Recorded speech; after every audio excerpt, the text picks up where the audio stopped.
You go home, you're home, it's comfortable, people here. I get home 2. By the way, I'm live. 2 in the morning? Yeah. Where were you? Dude, you got that nice girl at home. Don't be doing stuff you can't be doing, dude. Like working? What? Do I like working? No, I'm saying like working. I don't get it. Yeah. Second time. Did you just miss a part of the conversation?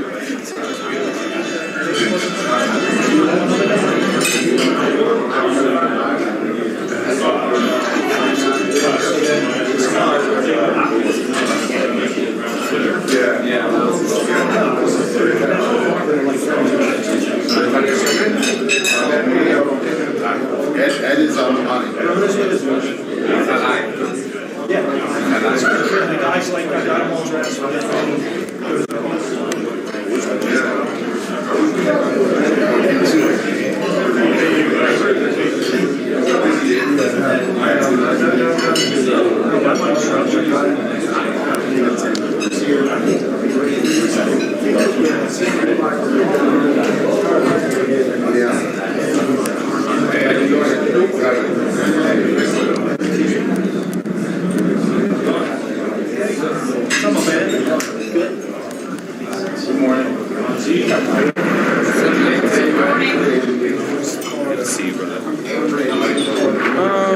So pretty much run the live football in there. So yeah. You just want to enjoy it. Do goods. Huh? So you're running live too? Okay, cool. So if you want to just like start yeah. A whole bunch of questions right or not really, but I'll freestyle. Well, not free. No, I'll cook some up right now.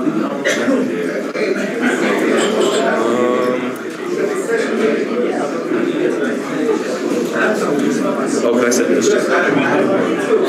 That was cool. Just so I get a better angle. It's all good.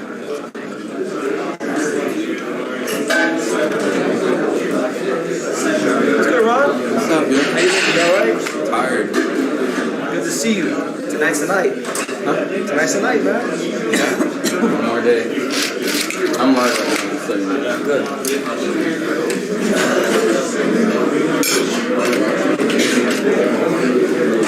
Good breakfast you going, Mike? Yeah.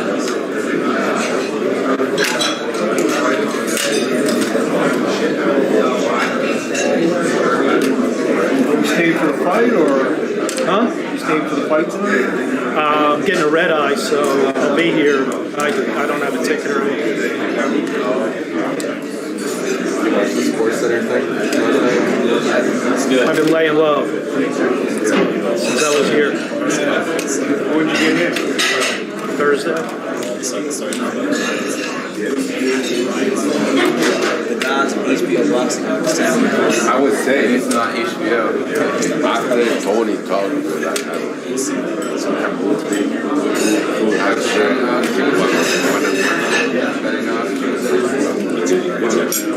They're coming. As soon as they come.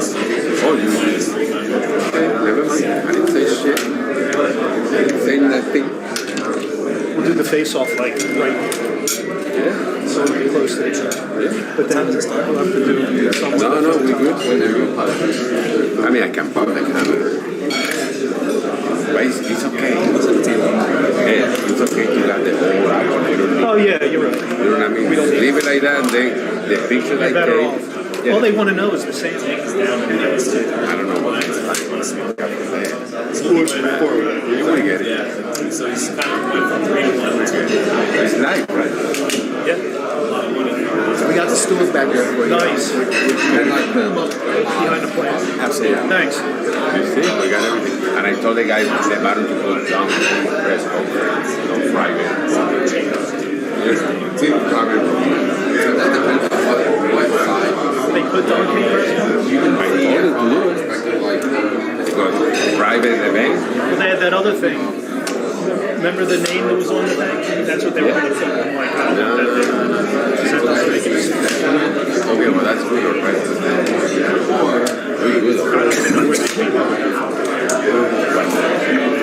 Whatever was on that door, the elevator.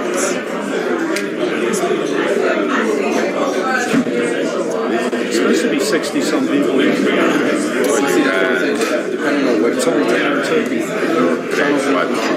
You got 6 times 6, you got 40, 50. On the other side. Nice. I'm going to bring them to the middle when we're done. Okay. Yeah, but we're gonna go.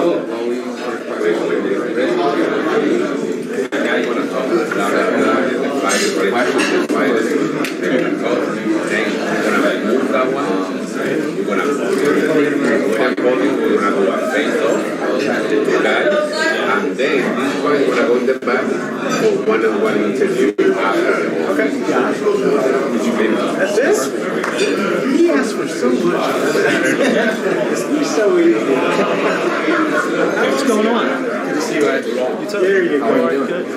How are you? Too good to be true. Yeah? Well done. Yeah, his doctor wouldn't let him fly because he had like some procedure done. I know. 91 years old. Surprised He's still. How's So we're the same age. So we have Adrien.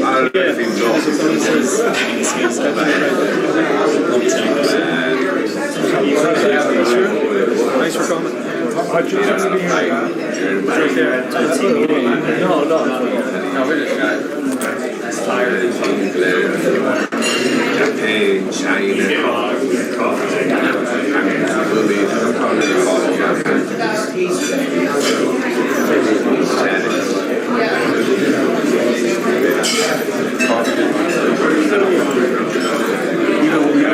I did it full time for 4 years.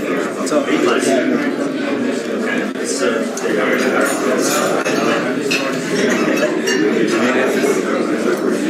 Coffee, side effects of coffee. breaking news. hang out there, and then you probably about to make it.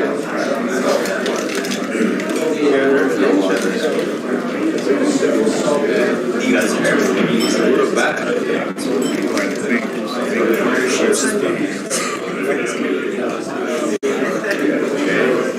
I mean, technically it would be meaningless, right? With it, right?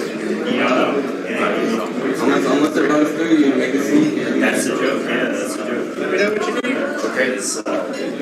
Do you have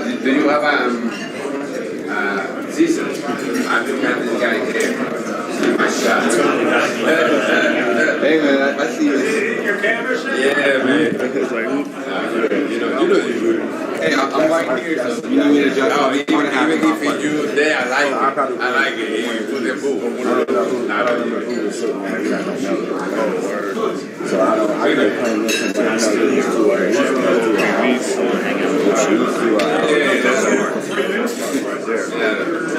Maybe one. Bill, do you mind if we move? If you, I want to leave this one. We do a live stream. Who is I'm sitting right here. I'm sitting right here. You sitting right there? Who's sitting here? I don't know who's sitting. Oh, it was somebody there already? I don't know. There was somebody. There was the bag here when you were setting up already. Oh, I guess. It was already here, so I don't know. Okay. This was here, so I don't know. Either. Hey, these are ours right here, right? Here? Yeah. These two. Yeah. What you got? That's you? That's me. These ones are ours. Who's he? Max. And Max, a Cowboys fan. and Max in the back. I can bring another chair. Move that chair out. Yeah, I'm gonna take this one. Put that one in. Everybody gonna have this shot. No, it should be good. Let me know, and I make it happen. I bring the fighters in front of you. No, I got like this one-on-one. Should be good. Huh? Yeah. Time limit just.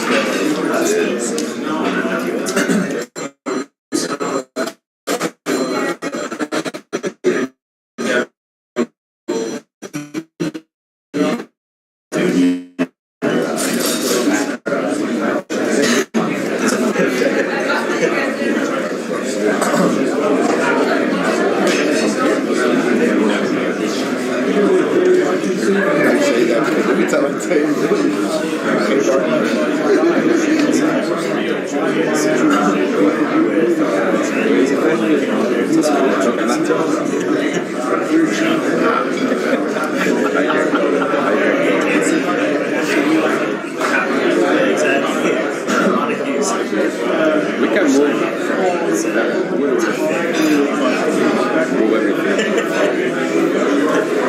That camera? Yeah, bring it on. Yeah?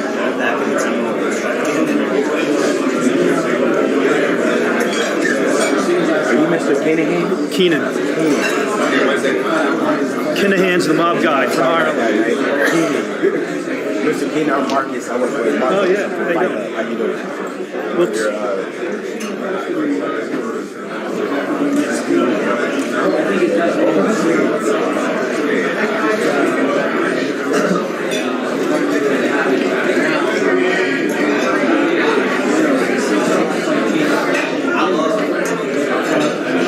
Okay, that's it. Go back a little bit. Okay. What's that black cord? Huh? What's that black cord?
What's up, bro?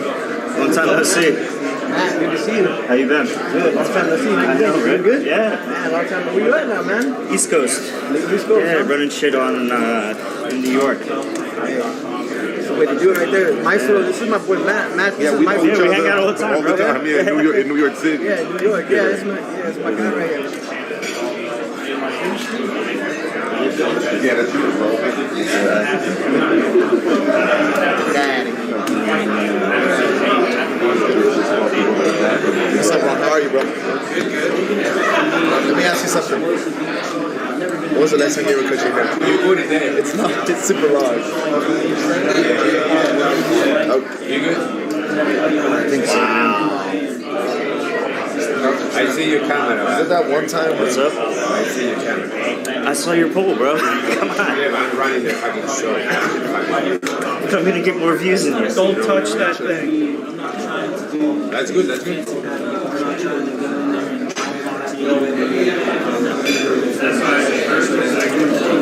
How come we still see his camera?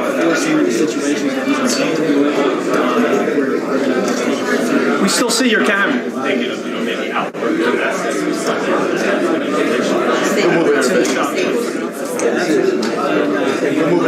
The front row is for photographers. The front row is for photographers.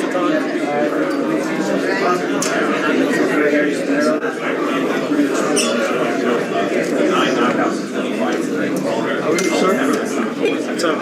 What's going on? How you doing? Yeah. Gotta eat breakfast sometime. Nice, good.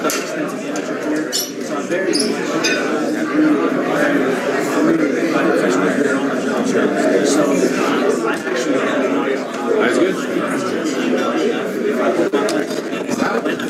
What's that? Frank, yeah, put it up. Hey, what's up? Frank? That's going to help us to get to today. Yeah, should be. Broner, Kings of And you're going to be back. What's that? Get yourself on the back. Okay. This is official. That is, yeah. Yes, okay. We're just putting it out there. Nothing special.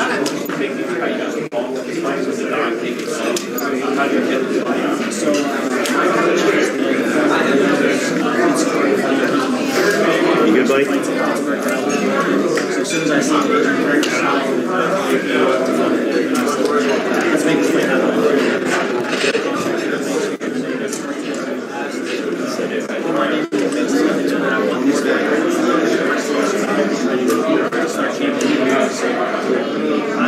I pushed for this one. I wanted this.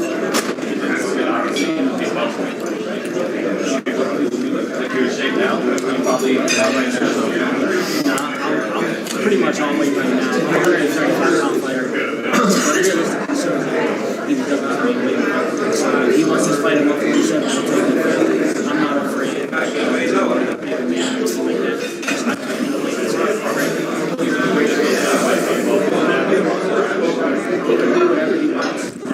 Don't do it.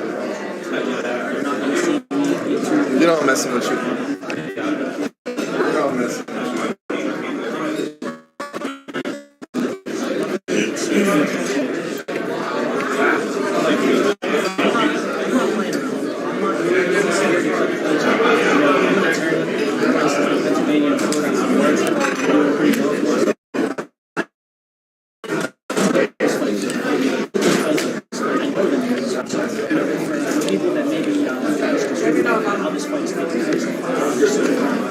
Yeah, you're in the way. You're in the way.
Yeah, man.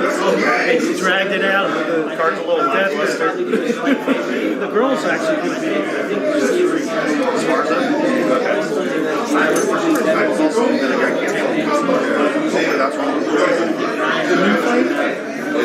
Oh, no, not the new fight. Okay, they already rescheduled it. Virgil got rescheduled.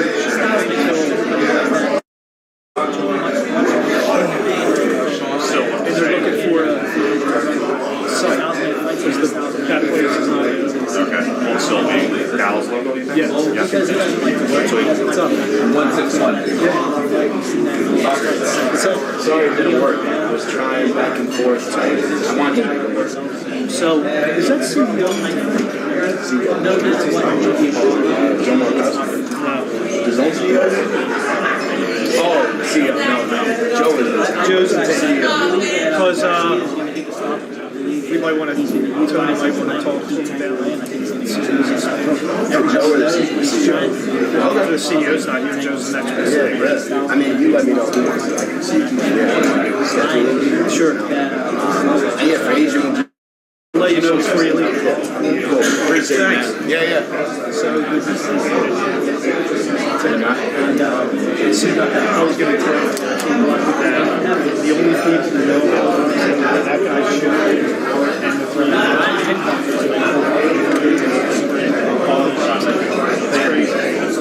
so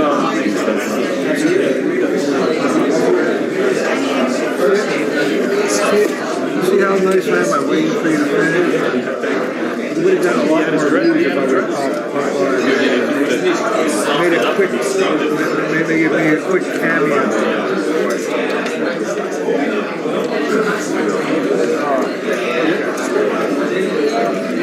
and I told him drop him off. This is where you want to come outside Tom's Herb. He's like, we like that time.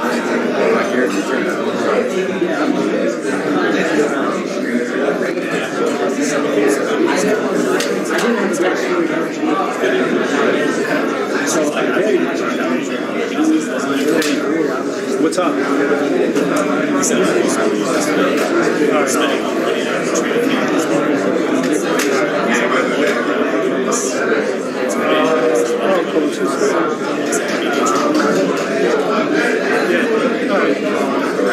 Actually, we'll be live on YouTube. But you probably got an email.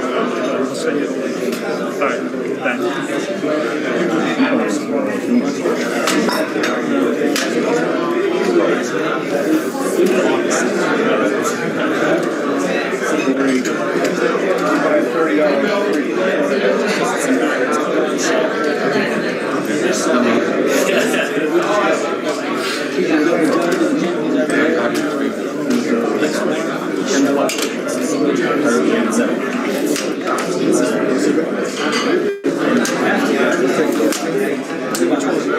Cassius Cheney. It's like 22 to 1 or something.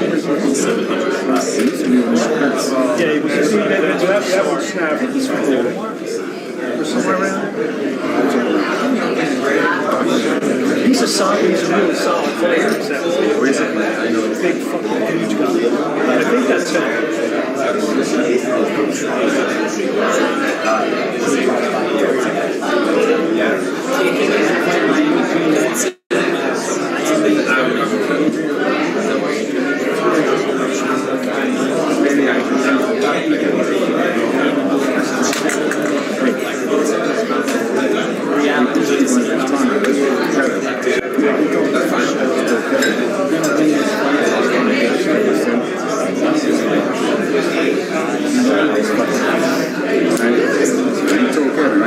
Or last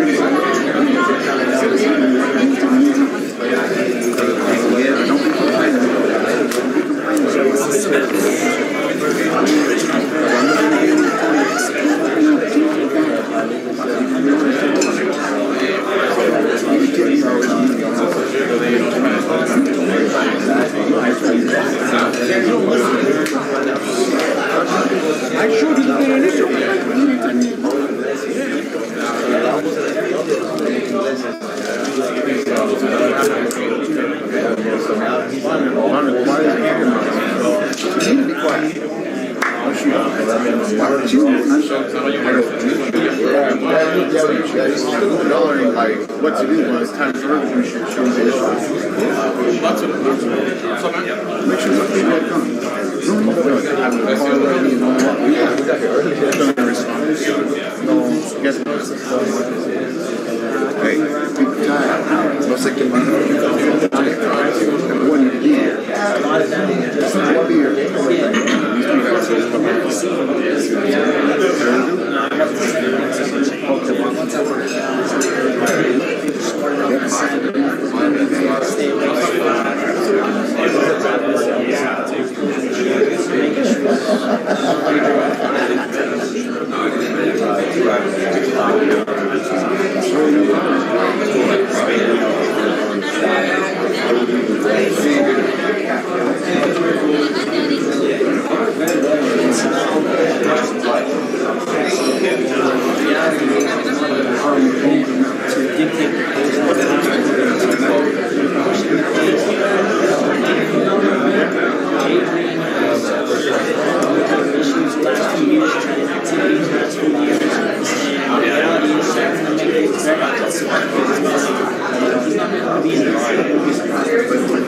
Hear a conversation, one wrong word, don't be surprised. Yeah, we got some other how prepared are you? How prepared are you?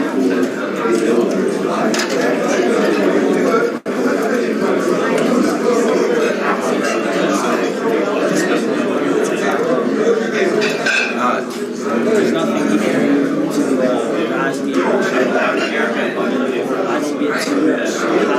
it might be like The reality is that I'm here for train hard work. Nothing but the players who's going to change myself and everything else. It really doesn't matter what he does or says. You need less.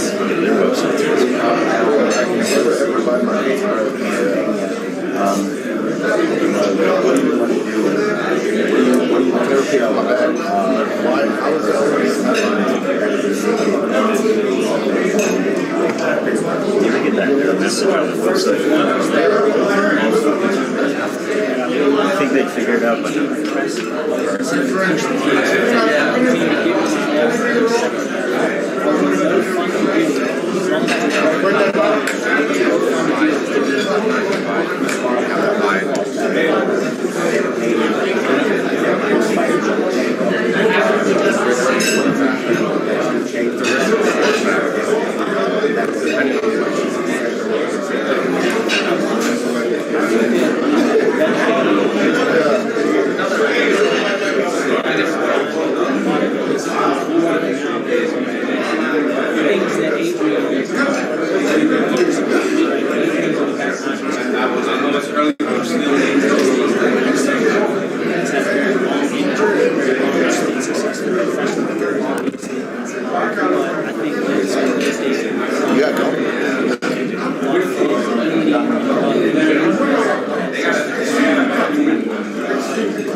But that's across the sport. So if you put multiple sports, you just got even smaller. He took one sport and had 3 or 4. Right. How many So I have like it's a huge percentage jump from one. Yeah, that's true. But I'm like, you know, it's like never seen that true. But it hasn't grown. Really, he's a nice supercade. And all the teams that came together. That's how it was in '94. Like when I saw it, I'm like, wow. On your team? Giants. I've seen it twice in my life. So I don't need no more. I see all my teams. Even my weird second teams, like Sean, like moving around, I moved around. Even my weird second teams. Oh, so you're lucky, like, you don't suffer with Cavs. Yeah, you don't suffer with you don't suffer with shit skills. No. I like something because it builds character. Like I'm a Red Wings fan, I'm a Yankees fan, I'm an Ohio State fan. Like think about it, Ohio State fan, Alabama. Yeah. Like I was a Miami fan, North Carolina fan, like rapping. Everybody knows those teams because they No, I got a story. Oh, you do? I was born 1990. Look, I almost been a Knicks fan, but my whole family got me. My whole family got Knicks tickets because this was in New York, and I didn't get them. So he was like, well, this straight is a real Knicks fan, and every day no. So then I said, oh, where's everything from? UNC. It's actually I'm like, all right, let me get one track. And then I go out.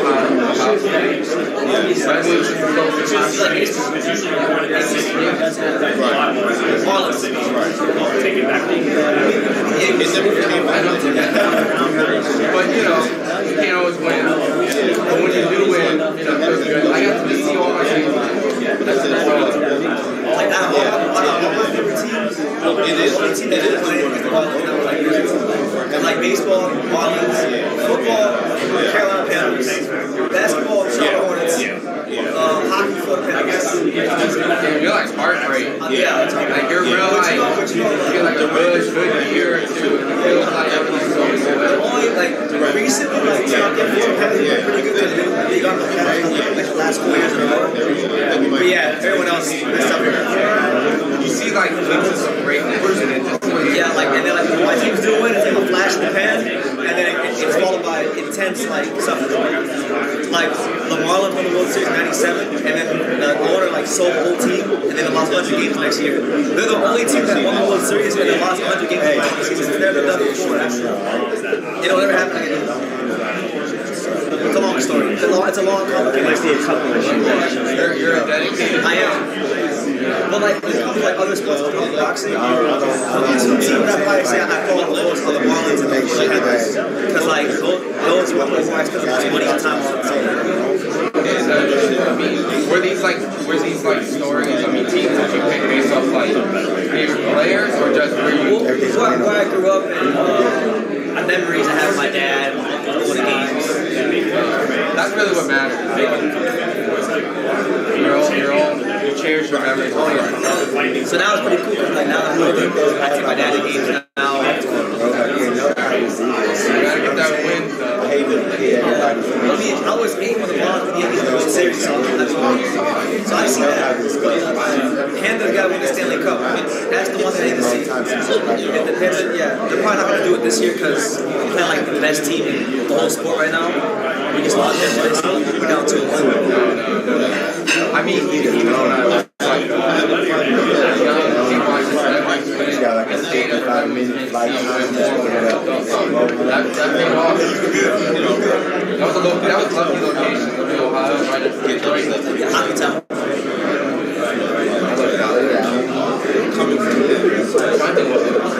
These are college games. I only watch college games too. When I was younger, I used to go to Cameron College in Miami. Like football? And basketball. Well, this year, Miami in the final four. In basketball, they hit the final four this year. They were one of the championship. In fact, Miami was in one back and they lost, and then FAU, which is like another college. They had a lot of sophomore final. They lost because it's kind of like when Ohio State did the best of the year, like in the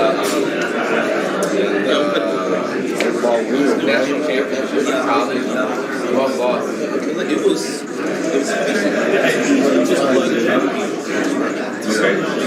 Easy fun, buddy. Drama.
Bill Hutchinson.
That is a fire poster, chat. It's a fire poster. That's vintage. That's like 1990s, 2000s boxing poster.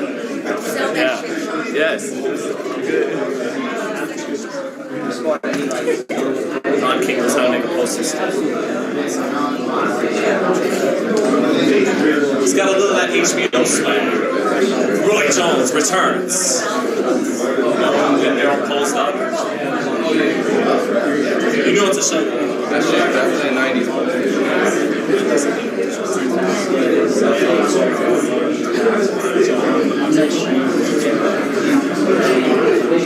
It's like you have one of those things in front of you. Trophy. Zoom up on it. The chat see.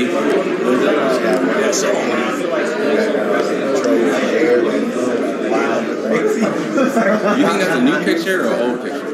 That's new. That's new, baby. Break it down to him. That's a DK original. That's definitely new. I even wonder if the AB on the gloves are real. I don't think so. Hold on. It might be real. That's definitely a glove. My man got the 19 Plato Reyes on, no logo, just all red, sock red. Don probably gave him some old lightweight champion gloves from the 80s. This is like snakeskin. Look right here. Look. They have like some of them, no, horsehair, that's this. I mean on the outside. That's a new picture.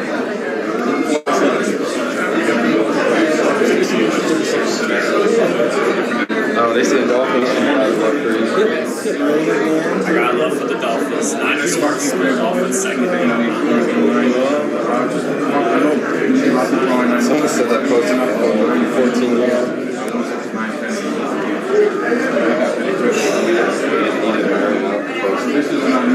Okay, that's fair.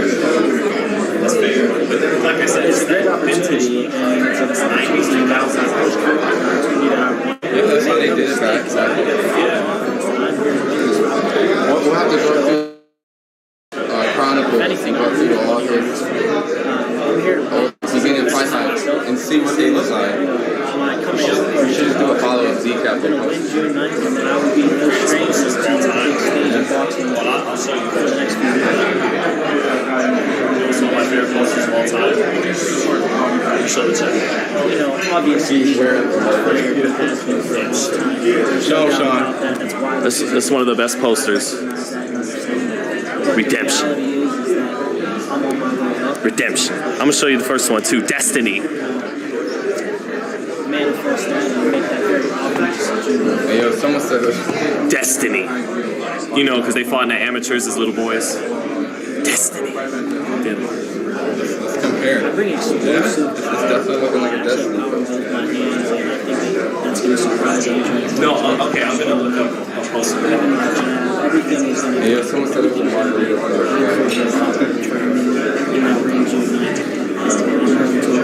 It was the rap stuff. Make sure that I keep this one on pace that makes it very Redemption was a great fight. Destiny was even better than It would be a record, so He's going to be coming out. that's a part of what he should keep as well, so I have no problem not putting up to almost on late now, so it's got these vibes. That's how they used to do it. Move it a little to the right. Yep. It's got those vibes. That's what. That's when you know it's supposed to be a showcase, and they're like, "Come see this rock star performance, this solo show." You still with it? You're having fun with it, huh? It's time to kill. Plenty of time to kill. Yeah. How many of you watching right now? Hey, who wants to get that poster though? Yeah, right. If you fit your suitcase, bro, just hold it up. What's that? 5 or 6 people. Everybody sees that and then they say that's the that's absolutely What is this? pay attention to it. No. Kind of have it, and that behooves my style. But at the same time, I'm going to bring something a little bit different, and you'll see that.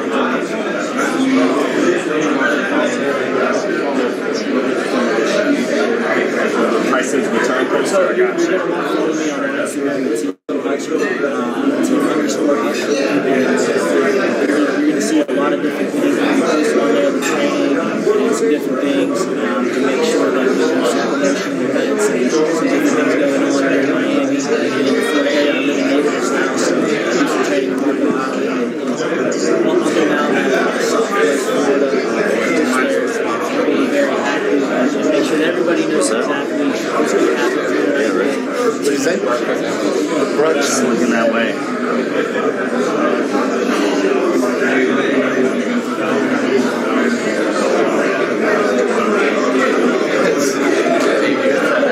So there's going to be a white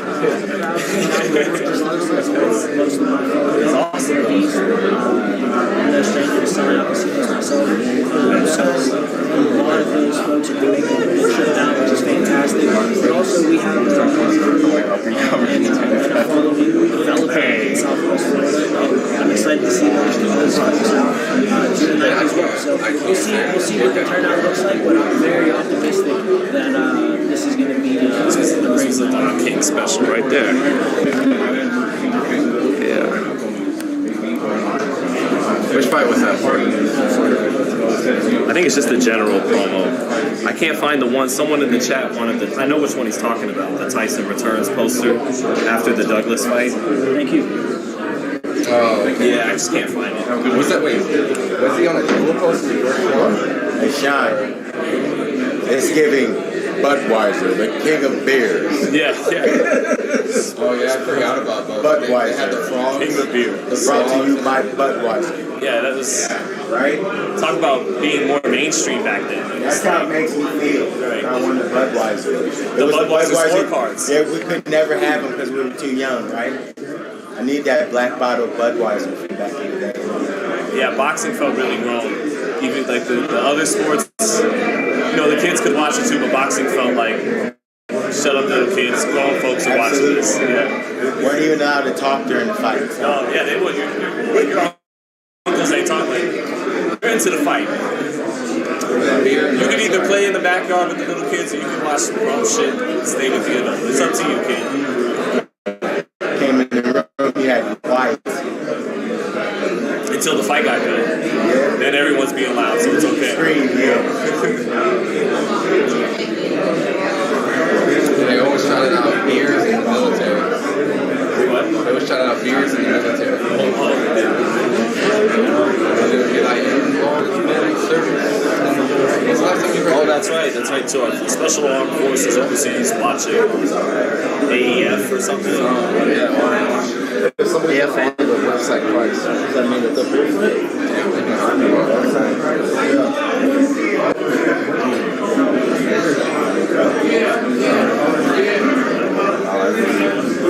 We installed well with this. You don't have to do much.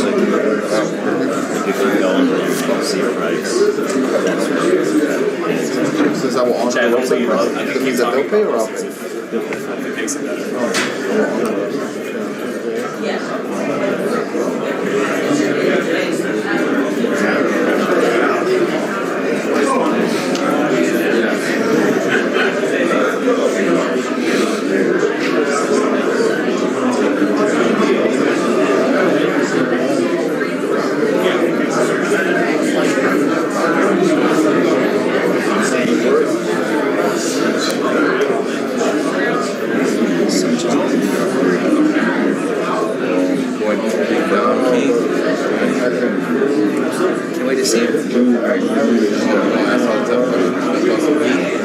You can expect an entertaining fight first and foremost. I'm for you fight for the It's never been more fun in my life.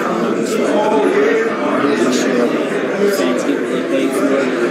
So it's like a one star or something. It's going to be action-packed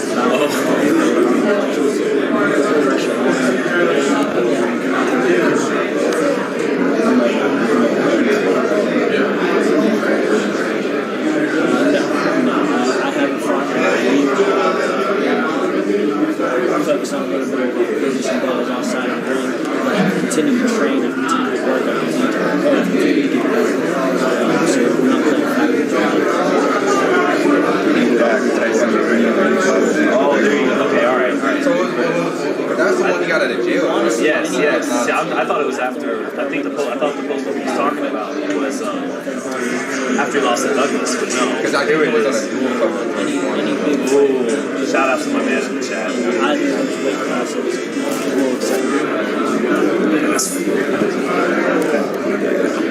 I have Fire. Look, AB's sweating. AB's got some sweat on him, like Tyson doesn't have. but I think that Ryan Little details. style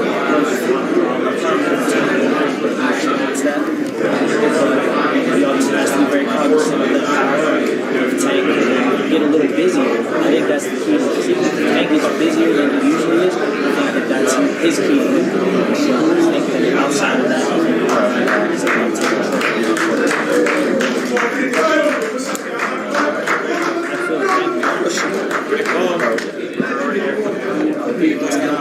There you go.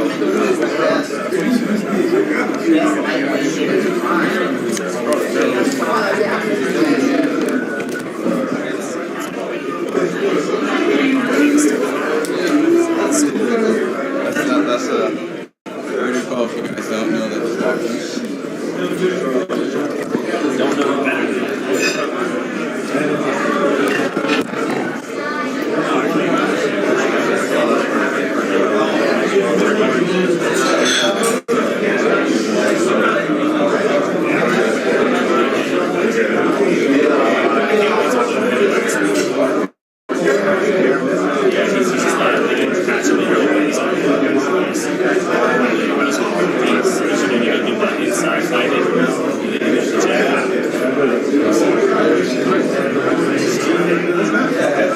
You know, pretty well has been a rap for us, and rap songs as much as like any fighter else.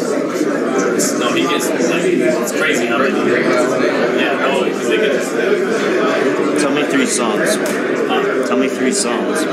He's mentioned in Rock the Painful. He's mentioned Rock the Painful by Emerson. He's mentioned in Wayne and Killer's Big One. We can go low for low like a big. You should get out in front of the camera. Get out in that live stream. Start spitting some bars. He said, You want to ask us a match in front of the camera? Well, I mean, we might have some time. the Dr. Dre song, What's the Difference? The exhibit says, I smashed the critics on the wall. More and more, like there's seriously like 10 to 12 songs that he's mentioned. I called you on it. Okay.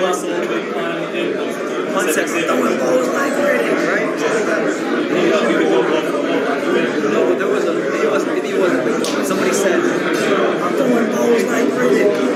It's just a great line. Right.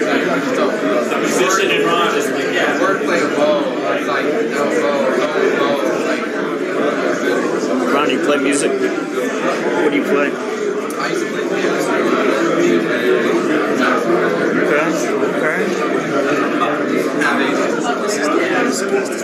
So you get into everything? Yeah, I'm actually starting to learn piano on my own, so I play a little guitar, bass, drums. I tried doing 6 string for 2 days.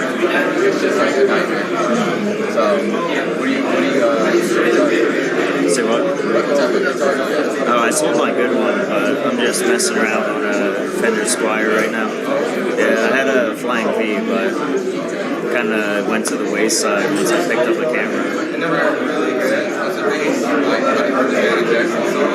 Okay. Stuff that I did. Like, I ended up playing 6 strings. So that's definitely like the piano guitar, but a 6-string bass guitar.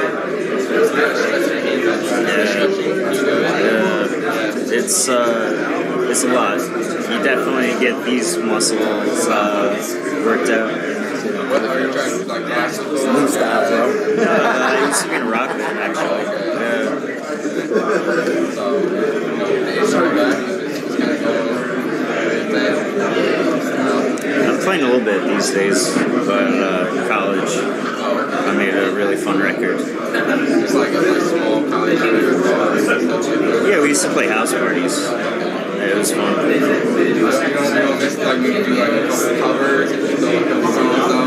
I'm thinking about it. Over the pandemic, I got back into it because I didn't have jack shit to do, you know? Rehydration clause, catch wind clause, Santa Claus, don't have to find anything. Yeah. That's not LeBron James. With the cigar. That's a good comment. Captain.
got $160 million. Just look at some of the fights he promoted. So, yeah. What's up, chat? We didn't plan on doing this, but it's okay. No, who asked for 100? Let me see. Who said that about the 160 million?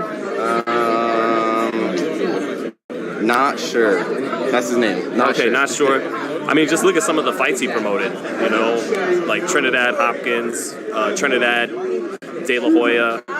Even Trinidad and Winky Wright did 500,000 pay-per-view buys, but you know, Tyson, Holyfield 1 and 2 alone grossed, I think, well over $100 million in the 1990s each. You know, maybe 200 million.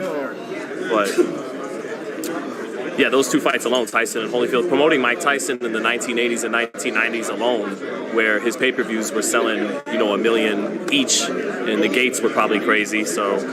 And then he promoted Muhammad Ali before that. So you get a cut of enough of those high-level fights, you're going to wind up with over $100 million net worth. So. Broner's behind the poster doing the Birdman hand rubs. The Birdman what? Hand rubs? When he, you know, Birdman? Oh. Yeah. He's put some respect on my name. Trinidad versus Obakar from Ben. Trinidad versus Obakar. Oh. Inside reference. Inside reference. Saying that Adrian's not coming. Really? Really?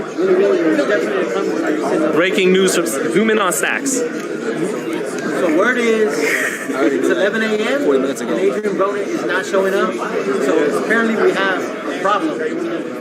Zoom in on Gail too. Zoom in on Gail. Go ahead, Gail. Please tell the people. I know you don't work for free, but please. Well, for breaking news, all I can say is thank God for Oh, Gail, I love Gail. News, like, I was told that like 45 minutes ago when Stacey kid.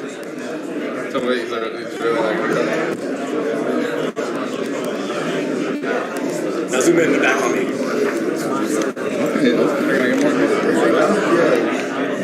I don't know what to make of this chat. We have this wonderful poster here. It is a great poster. Brought from the fresh out of 1997, HBO. What does he have to be upset about? Let's go back to the poster. Maybe he's not going to get which one. Yeah.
Good morning. I want to thank everyone for joining us this morning, which is going to be the announcement of Mr. Bill Hutchinson facing Adrien Broner on June 9th in Miami. On behalf of Don King and Don King Productions, I'd like to thank everyone for attending this momentous occasion. And as you can see, we have a glaring absence, problem child, and that's why they call him the problem. So if anyone sees him, we just hope he finds his way over here in time before this press conference ends. And we certainly hope he shows up on June 9th, but we do have one man here that we have to recognize, Mr. Bill Hutchinson, who's going to be joining us on June 9th. He's going to be fighting Mr. Adrien Broner on June 9th for a 147-pound, 10-round attraction. On the co-main event, we have Ahmed Albiali fighting for the WBA and defending his NABA title against Rodolfo Gomez, 14 wins, 10 knockouts. And Don has a great night of boxing lined up. And it's going to be hosted in Miami, Florida, at Casino Miami. Tickets will go on sale on Wednesday, April 26th at 10 a.m. Eastern. We have ticket prices going, the VIP tables, 6 top of $2,500 up to $3,500. Ringside seats at $750. We got risers going between $150 to $200, and we also have general admission, so everyone has access to events starting at $50. But I'd like to introduce Mr. Hutchinson. I'd like for him to come up here and introduce himself to the media, to the boxing fans and community, and basically tell them how you feel about Adrien not being here. Mr. Hutchinson, thank you. Good morning, everybody. My name is Bill Hutchinson. I go by Hutch. I came out here to this press conference, obviously, to promote the fight and to look Adrien in the eye and let him know that I'm taking this fight very seriously. I'm not just here for a paycheck. I'm not just here to show up. I'm here to win. And, I have full confidence that that's what's going to happen June 9th. I've been preparing for this fight for quite some time. I asked for this fight. I sought this fight out. I've wanted this fight because I know that I'm going to win this fight. And hopefully he shows up June 9th because I will, and I will be prepared. All right, Bill. Does anybody have any questions? Bill, how do you feel about Adrien not being here right now, or even just potentially being late? How do you feel about that? Well, it's pretty disrespectful, honestly. I think that Don King is obviously a very storied and one of the greatest promoters ever, right? And he puts on a press conference like this to promote Adrien Broner and to better his career, and he doesn't even show up. Frankly, I think it's just a testament to his lackadaisical attitude to his career, and whether he brings that same attitude and that same effort to the ring in June 9th make no difference to me, because I will be there. I will be, and I'm going to show up and take it right. Yes, sir. Hutch, what kind of the way that have gone with Braun recently? Did you worry? Is this kind of a sign of things to come? Is that something that's kind of creeping around in your mind right now? Do you even think that this is really going to take place? I sure hope so. Maybe he's training right now. Let's give him the benefit of the doubt. Maybe he's taking this fight so seriously that he's in the gym right now. I hope that's what's happening. Maybe scared. Maybe. But the reality is that I'm not scared. The reality is that I am here, and I will be here June 9th, and I'll be prepared to fight, and there will be no quit in me, and there will be no scaredness in me. June 9th, it's going to be a problem for Adrien Broner. Bill. Yes, sir. If Broner can't make it June 9th, is there anybody that you want to call out to maybe for Don King to replace Broner, any of the opponents? Honestly, I don't care. I want big fights. That's why I'm here. That's why I accepted this fight.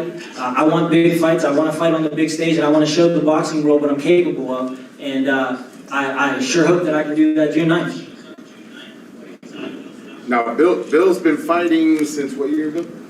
I've been fighting since I've been 13, so I've been fighting for 21 years. But I believe it's 7 years. This I do know, which is important to know. He's fought 7 years professionally and hasn't lost in the last 7 years. Not only that, another footnote to him, he's a fellow barrister. I'm an attorney as well, and he's actually a licensed attorney, which is kind of, you garner respect to be fighting outside the ring, or outside and inside the ring. So that's very accurate. Yeah, absolutely. And, I know that Adrien's had a little bit of trouble in the last few years. And if he's interested, I do have a former opponent discount. So I can give him my card, or if any of you guys want to pass it on, that's fine. Any other questions? Bill, I got a question, Bill. If you were to win, does the discount get bigger?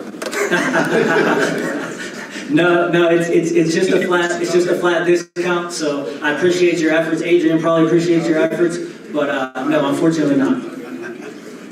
Yes, sir.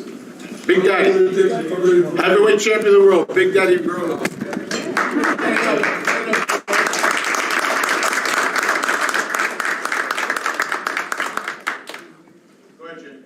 I was asking him how long would it take him to get ready for me?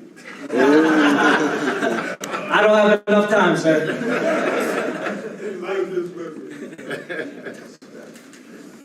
Any other questions? I think we're good. Thank you, everybody. I appreciate you guys showing up, and please show up and tune in June 9th because we're going to shock the world. If you guys want a one-on-one, you can get in line up here. We'll keep them around for a little bit. What network is the fight on before you go? Don is actually lining something up where this is going to be free TV. He's going to give that back to the boxing community. He thinks that these type of fights have to be given back and put it on, free network or free TV. That way everyone has access to this type of entertainment.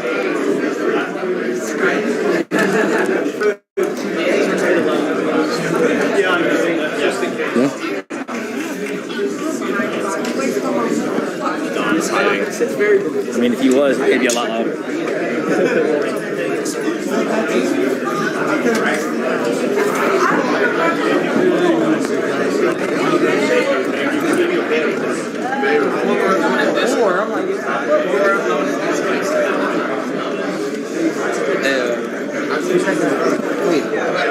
Riddick both. Riddick. Motherfucking legend, bro. About Lennox. Asking about Lennox Tyson. He did some good shit. Yeah. He fought Lennox bro. Man, he was like, he got robbed. They both got robbed. Huh? He lost to Lennox in the Olympics. They were gonna do ideally the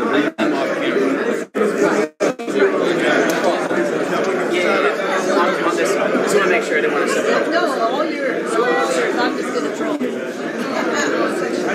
I cut my chin. I had a band-aid.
What's going on, man?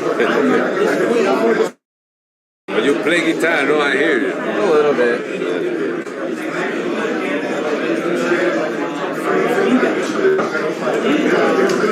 It's just unfortunate, but it's just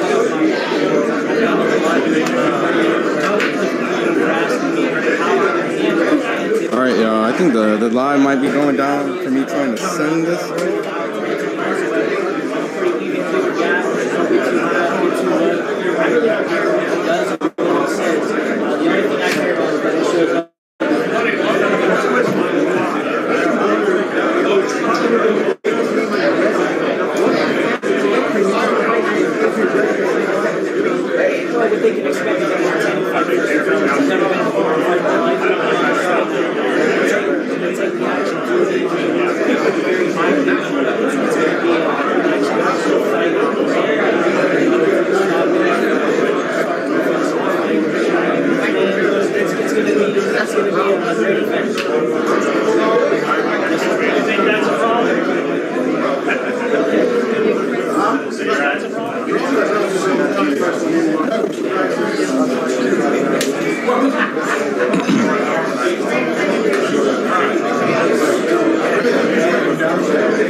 Adrien Broner is coming back, and today you're in Las Vegas. And let everyone know what you like to do on June 9th.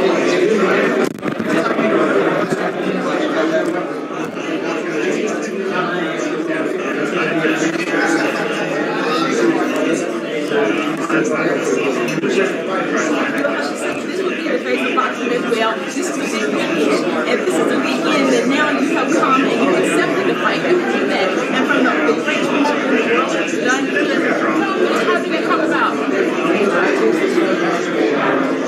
Oh, by the way, guys, looks like Ryan Garcia and Gervonta both made their weigh-in this morning. Next day rehydration, reported by Keith Heidick. 144.9 pounds. Ryan Garcia came in and Gervonta came out 144.1. They can now add as much weight as they want before they enter the ring tonight. So everything's all good. We got to fight.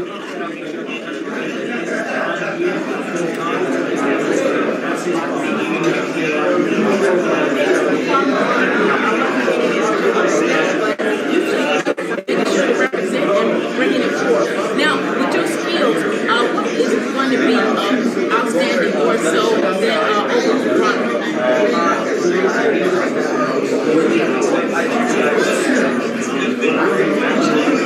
What do you guys think about this press though?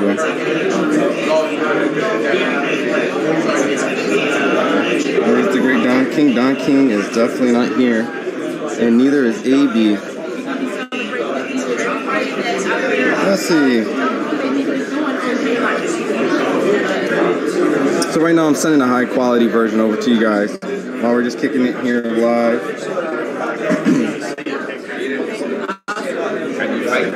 Show the girl in the red. I can understand a few losses, but you should win more than you should lose, Mark. I think in 9 rounds, the fight should be free. This man really fighting a lawyer and crying. Adrien did not show up today, so if you guys are just jumping in right now, he was a no-show. Hey Bill, how you doing?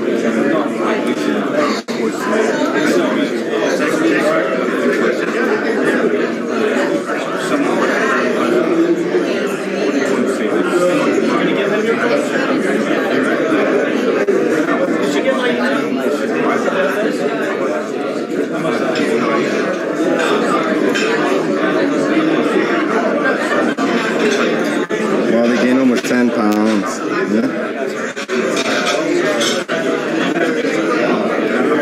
Yeah, Gervonta and Ryan gained pretty much almost 10 whole pounds over.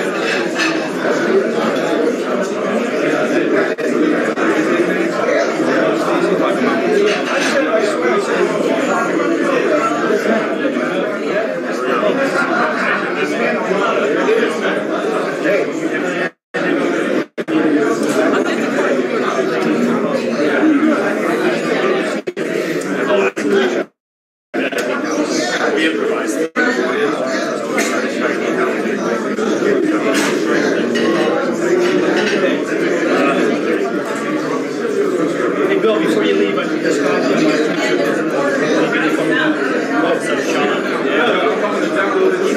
Yeah, Broner did not show up. We did do an interview with Bill, and we have a response on his live if he returned. So we're sending over to high quality right now.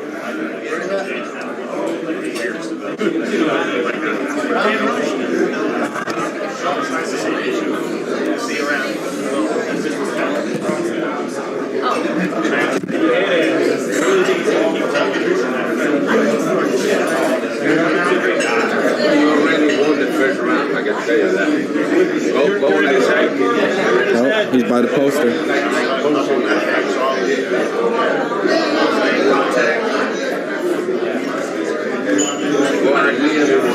appreciate it. See you around. What's up? Sorry, it's okay. Sure. Appreciate it.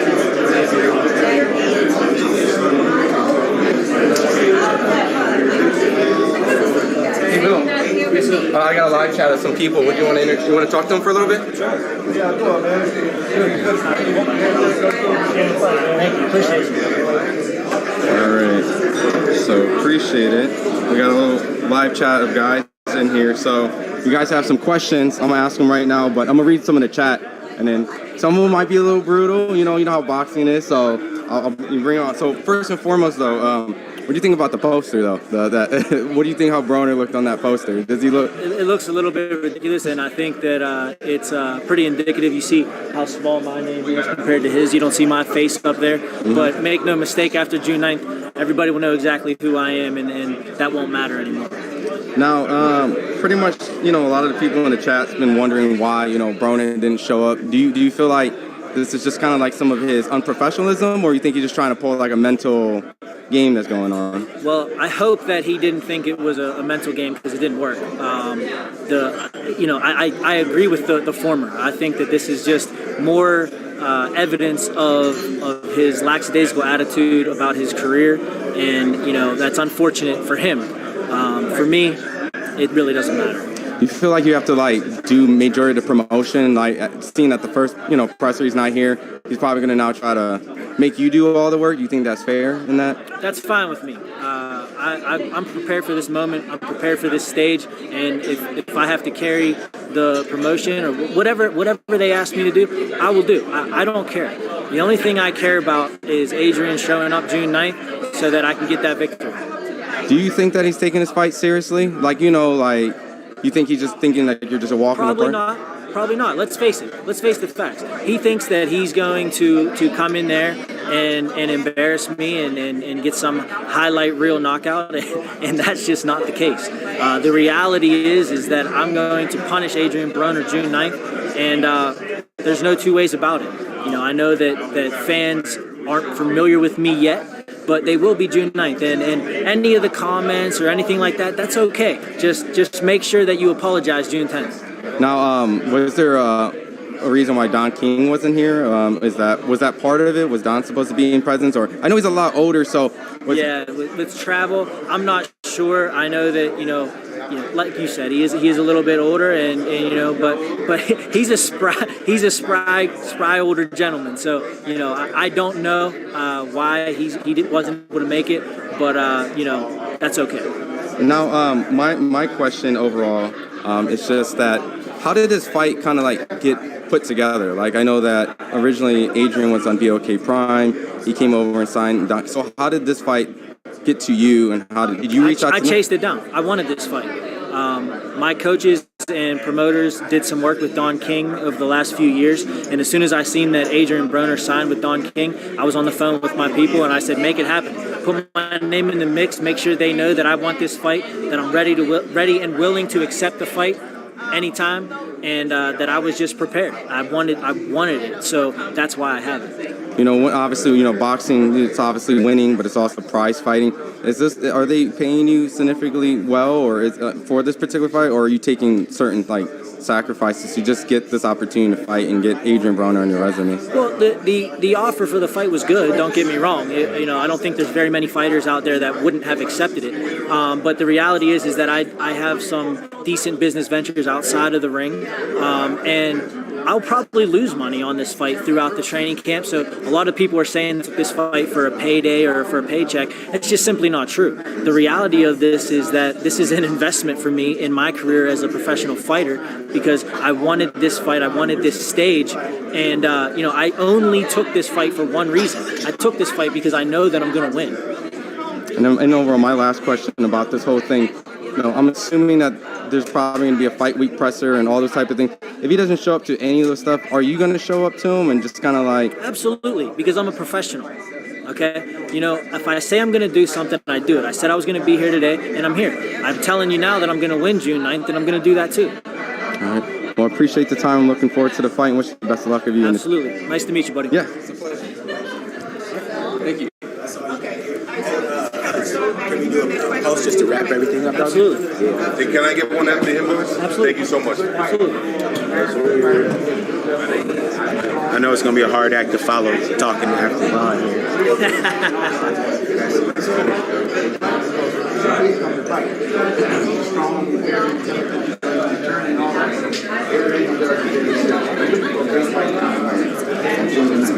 It must be special because you got young people. He's coming back. You have people that's special, and you've always been out there to train the best of the best. That's so all right. So now, again, all you can.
Pretty much wraps it up.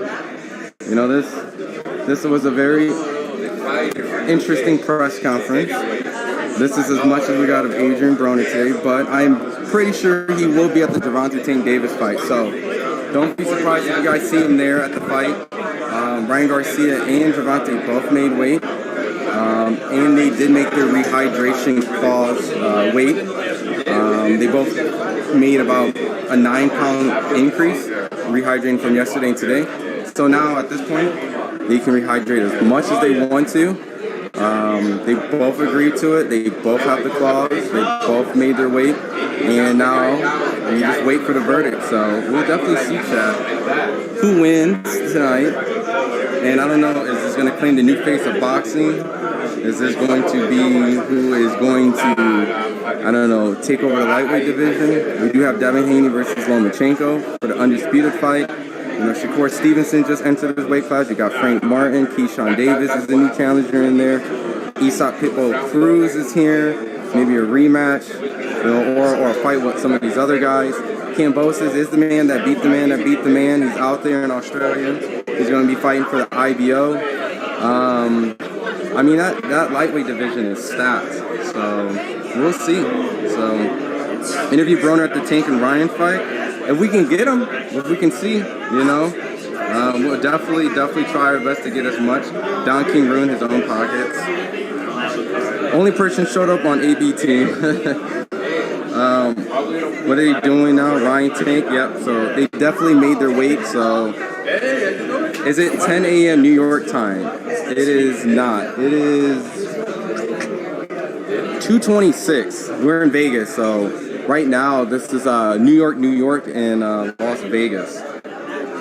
How much do you think that poster cost to make? I don't know. If Don King was here, we could have asked. There's an undisputed champion 135 already. Yes, and he goes by the name of Devin Haney, the man that has everything. He has all the belts. Franchise, regular WBC, whatever, IBF, WBO, WBA, the Super WBA. And so many damn belts. AB fought good opposition and lost and got exposed, so yes, he fought good people. You know, Adrien, when you look at his competition and his losses, he's lost to legitimate good fighters, so I can't knock his losses. From Hall of Famer Manny Pacquiao to Mikey Garcia to two-time welterweight champion Sean Porter. I mean, you can't knock it. You can't really knock his losses. And he hasn't been put to sleep. He hasn't, you know, I don't even think he's actually had like put on his ass knockdown. So Adrien signed with Don. Yes, Adrien is officially with Don King. He's no longer with BLK Prime. That poster was given for free. Mark D, they weigh themselves constantly after they eat. Yep. So one weigh in and they fight now. No, they actually had a rehydration clause.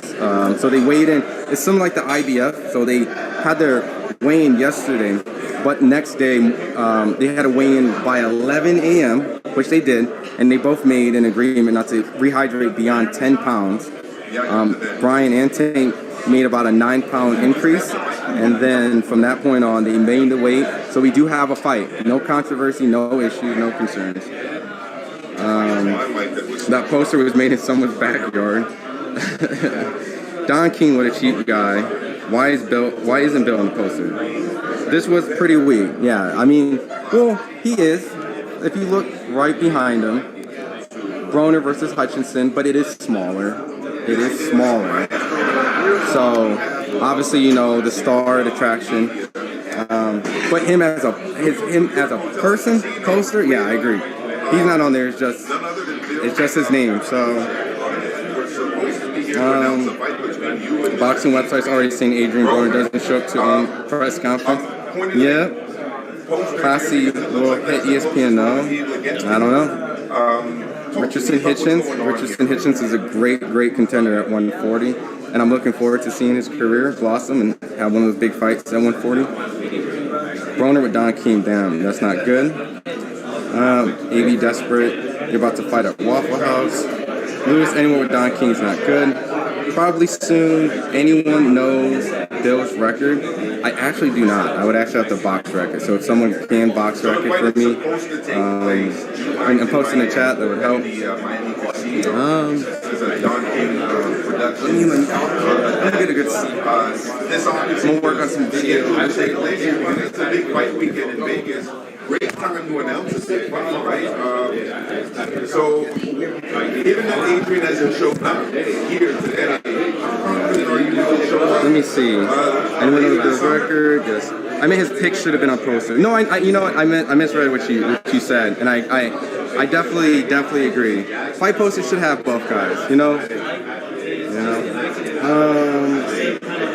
Only in America. That is a lot. 9 pounds. Yeah. And now we're gonna be. I wish they did the old school, like where they showed what they weigh in before the fight. So it'd be really interesting to see what they step on the scale right before they get in the ring to see how much they rehydrate from 11 to the fight. So Hutch is 20 wins, 2 losses, 9 KOs. Okay. Bro, they better charge $10 for this. There was an announcement allegedly that they're gonna try to put this on free TV, but I think there was a presser or something that said pay-per-view, so I'm not exactly sure.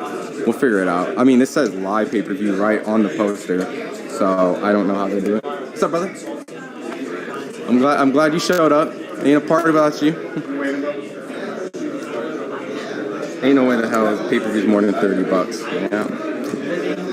It's going to be free, no pay-per-view, so that's good.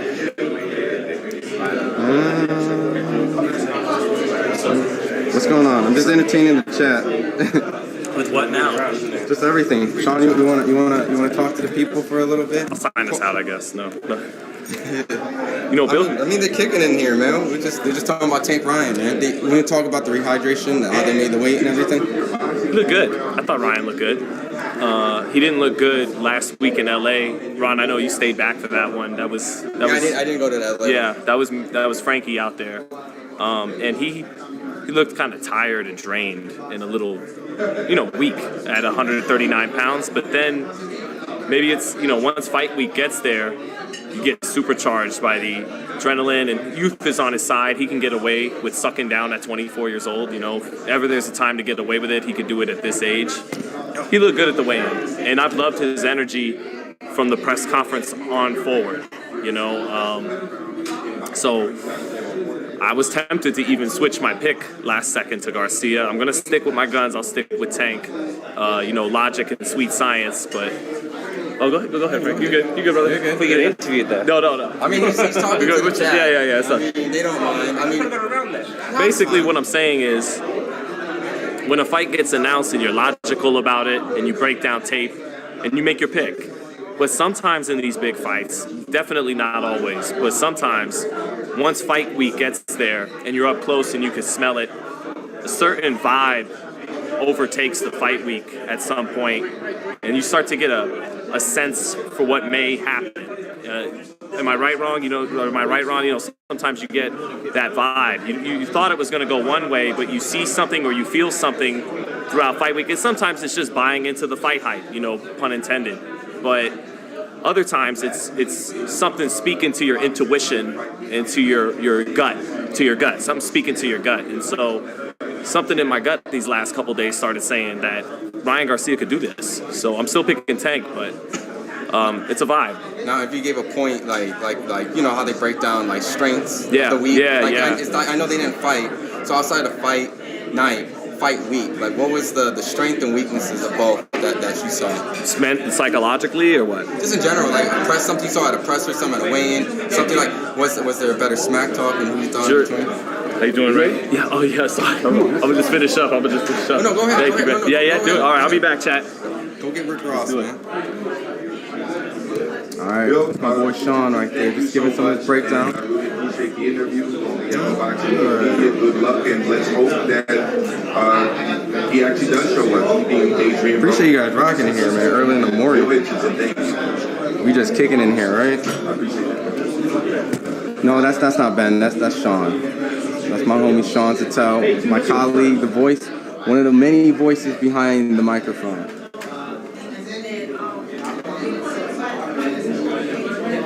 He's gonna go do an interview with Rick Ross. Freeway.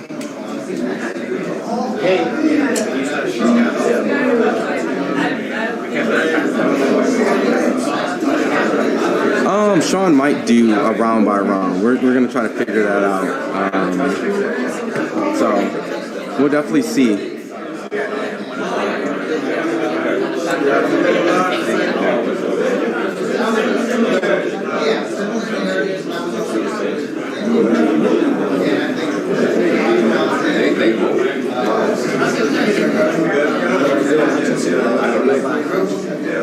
Anything can happen. You are right, Mark. Yep, you did see Freeway Rick. Sean's going to do an interview with Rick right now, so.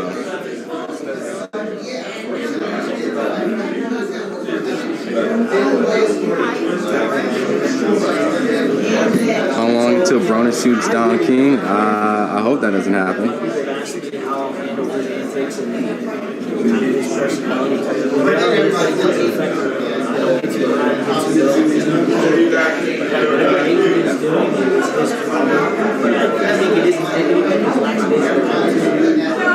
Oh, I appreciate it. My name is Ron. I'm one of the many voices behind a lot of these interviews. There's Sean, there's me, there's Frankie, of course, Big Ben, the one that runs the channel. He's the originator of this FightHype. So Ben, Sean, me, as Ron, Frankie, Hans, Rockman, so many of us. But Ron is the Tell Boxing Show. Let's do it. It's a possibility, man. Sean got a good deep voice. Yo, he got that commentator voice, right? Did you guys like hearing Sean doing commentary at the fights? I think so. FightHype will be at press table floor. Garcia, no. Don't know how they do the seating orders, but yes, we typically do get, the media floor access where they put us. So, oh, you're fine. So we'll definitely be there, 100%. 2 weeks until ABC's Don King. Yo, chill out.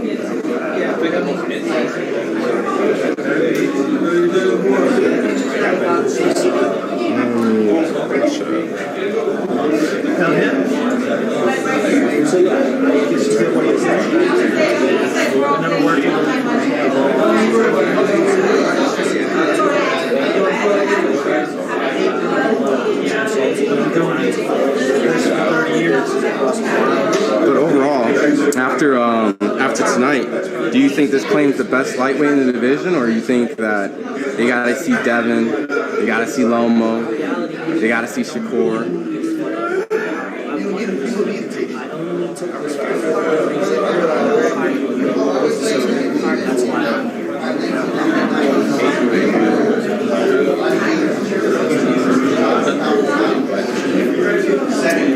I wish I had the money to fly to Vegas to see the fight. Yeah, this is pretty expensive. Hi, Ron. I've seen Sean's channel. He's great too. Yep. Yeah, it's pretty expensive, man. I think the resale tickets went for like 20 to 50 to 60,000. Definitely. I hope AB's okay. Something doesn't seem right in front of him. Yeah. I mean, he's life hits everybody, right? Life hits all of us, so that's why we go and see these boxing matches, because really when you look at it, it's definitely like a reflection of life and seeing how that affects people. And when people if they can overcome those obstacles and continue to find a way to win. So this is definitely the highs, the lows kind of sport. So this isn't a lightweight fight. I mean, technically, you're right. This is not a lightweight fight because they weighed at 136. So it's technically a super lightweight fight. So, but I say that as in, Tank typically fights at 135. Ryan's, most of his fights is at 135. Knowing the fact that he does want to move to 140. So you are 100% right by that statement.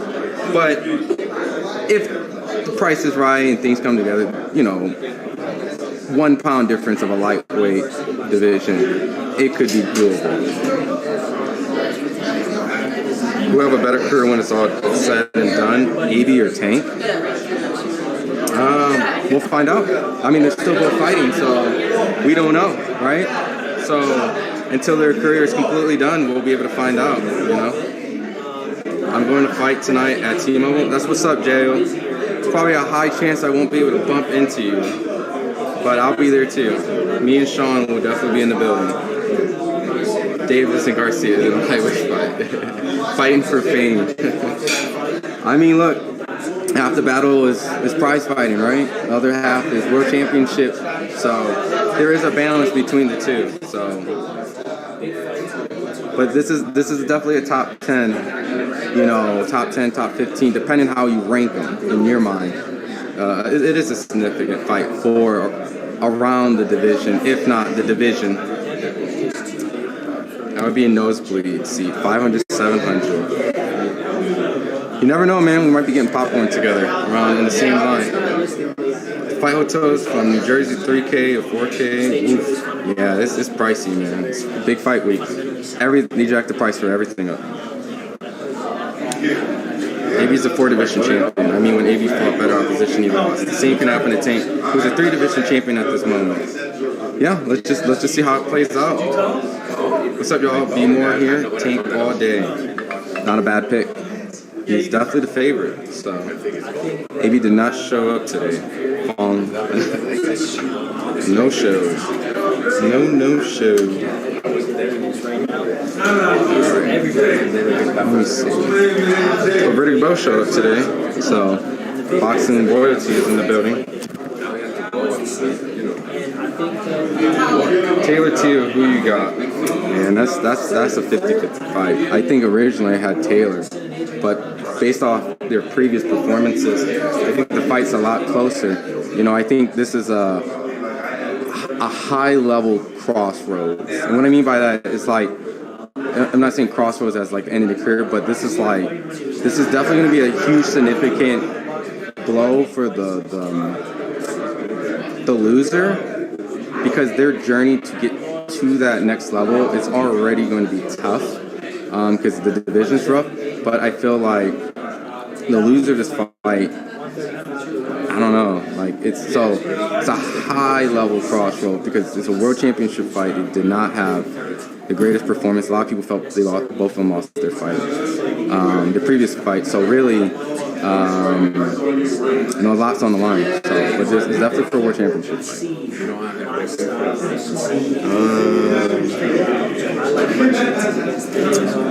Don King. Is AJ fighting Wilder? Don't know.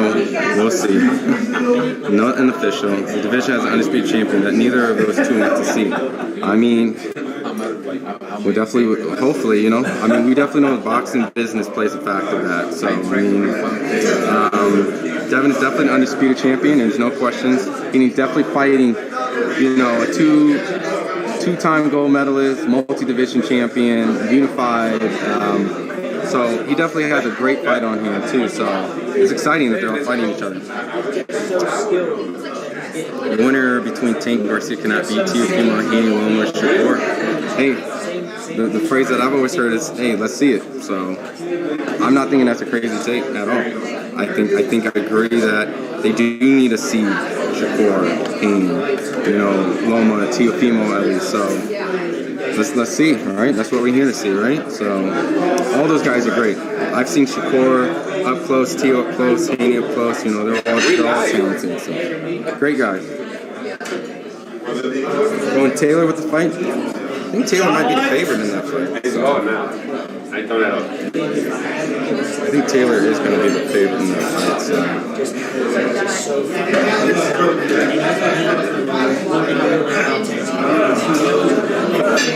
Angel, you didn't miss anything. Broner did not show up, so he did not show up.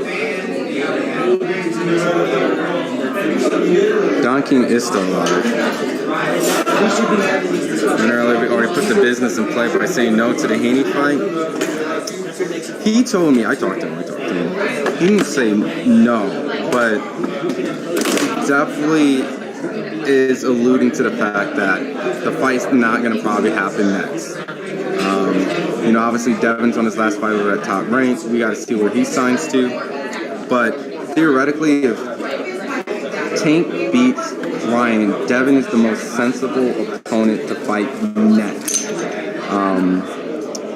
I would love to see Shakur, but I think the storyline and timing with Devin and Tank, I think that would be their direction they want to go. But after Devin, if he can get through Devin, then Shakur is definitely the next one. So.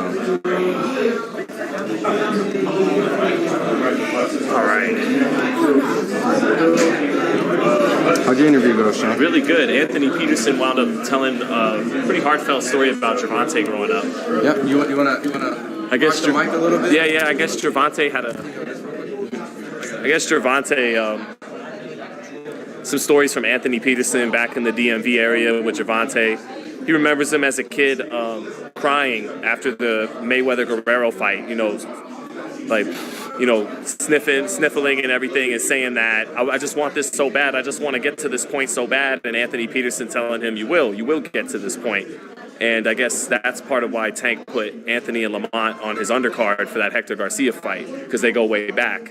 Coach Calvin Ford, I guess, even had Anthony Peterson be a big brother and put him on punishment for having a hickey on his neck. And Calvin wanted Anthony to tell him about STDs and, be careful with these girls and all that. So kind of shows a side of Tank that we don't always see, that he remembered and appreciated Anthony from being a kid and fought to get him and his brother on his undercard for the Hector Garcia fight. So I believe Lamont was on that card. I can't remember if Anthony was, but just cool stuff. But I'm a little tired. I'm gonna put the mic back here. All right, well, Shakur versus Ryan. Shakur versus Ryan would be a very fun fight. No questions about that. Garcia's size makes those fights interesting. Just his size, speed, and power alone. He's not as skilled as those guys, but I love how you so tired. You're like, I'm tired, but then you hear something, you're like, I gotta chime in. Yeah. No worries. Feel free, man. I'm just reading the chat, man. We just rocking here, man. This is. I think I'm gonna go home, get a little.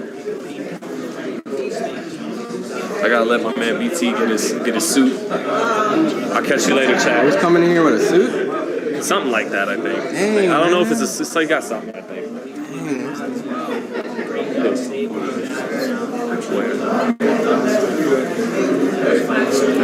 Everybody was hyping DJ Bud announcement and stuff. And I got AB announcement. I'm not showing up.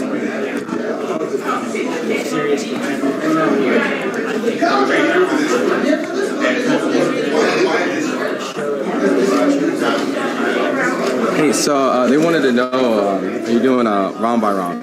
Don't know yet? We are. I mean, I haven't officially gotten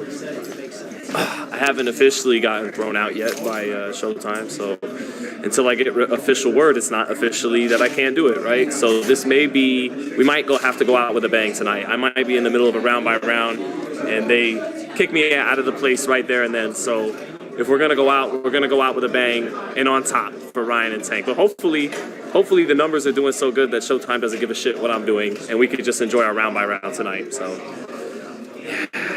I hope so. Yeah, no Crawford Spence announcement. For what we know, they could pull a rug underneath our hat, but it's a 99.9% chance that there is not going to be an announcement for Crawford or Spence Crawford. That would be the order that they would obviously present it. So, Prime Mayweather versus Prime Crawford. I mean, Mayweather. I love Crawford, but I don't even think I have to hesitate. Yeah, Mayweather. Crawford's great. I think Crawford is he's in the top 6 ever at 140. It's Costas in no order. It's Aaron Pryor, Costa Tszyu, Manny Pacquiao, Floyd Mayweather, Oscar De La Hoya, and him, Terrence Crawford. Those are like the 6 best 140 pounders I've ever seen in my life, or before I was born, anytime. Those are the 6 best 140s, but he's not beating Floyd. Because Floyd's gifts are on even another plane from Crawford, who's very fast. He punches harder than Floyd, but Floyd's gifts and speed and reflexes are even on another plane than what Crawford has, So, yeah, Mayweather. But just scared? No, just two sides of every story. It's very. To call a fighter scared is definitely not the. Yeah, that's way. not it. That's not it. It's definitely getting two people to agree on something, and right now they just haven't agreed. So we'll definitely see if it can happen. I mean, things are a little bit easier because there's not 2 networks now. It's just one network with two fighters. So it really just comes down to getting the fighters on the same page. So we'll definitely see, you know, what can come about this. I want Bivol versus Benavidez. That's good. Bivol Benavidez. What's up? Yeah. No, I did already. I'm asking girls. Yeah, that's both. You chilling with Tank right now? Probably is. Maybe chilling with them with the rehydrate. You know, he's like, yeah, I got a presser, but I'm here to rock with little bro and help him do it. I wonder if AB got a call from the big guy. If you know, you know. Who knows, man? I'm sure someone will bump and find him during fight night and probably ask him. Right? Yeah, what happened, man? Where were you today? Davis and Ryan both great bouts, but I think Ryan has more tip. We'll find out today. Maybe Ryan surprises us with the fundamentals. Maybe he's just good at better than we think at keeping the hands up, catch and shoot. No head movement, but catch and shoot, and shooting just straight line shots is all he's going to need. A 1, 2, 3. We'll see. Might just need to be sharp and keep his distance. Might not need a whole lot of head movement and feints, and that might be good enough. The basics. We'll see. My man Brian, good old Al Hammond made that call. Probably. We'll see. I don't know. That's what I was getting at. Yeah. How much time left, guys? For the presser or for the main? For the Tank Ryan fight? This presser is done. This presser is done. Broner didn't show up, so. The presser really never started, to be honest. I mean, I know Bill. It started. He posted with the poster. No, I know, but it was the Adrien Broner press conference. I did ask him about what his thoughts on the poster. What did he say? He was upset that he's not on there. Rightfully so. The fighter should probably fit in. So. Gotta be realistic about these things.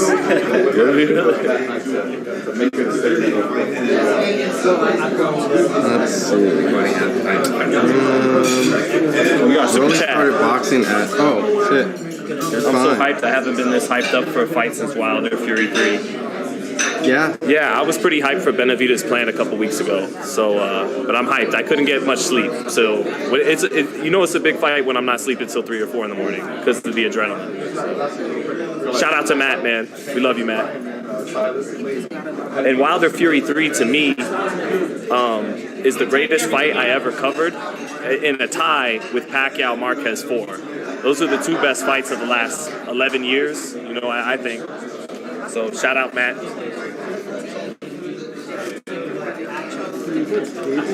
Charger? Let's see if I can charge. Good friend. What time are you getting out of here? We're gonna get out right now. Let's just roll. Maybe I should let this finish standing. I'll let this finish standing and I'll get out of here. I saw Shakur at Toronto fight walking around. He is 2 feet tall. You must be 8 feet tall, Mark D, because I ain't that tall. So. Yeah. Me, how tall is Shakur? 5'6", 5'7". Or Stevens. He's not 5'5". He's at least 5'6". Maybe 5'7". He's 5'8". I think he's 5'7". 5'7", 5'8". I think 5'7". I'm about 5'7". 5'8". Yeah. So I think he's 5'7". Haney's 5'9". 5'9", 5'10". 5'9". But he's long. He's got arms like he's 5'11", How 6 feet. Ryan? Ryan's 5'10", but maybe 5'10 and a half.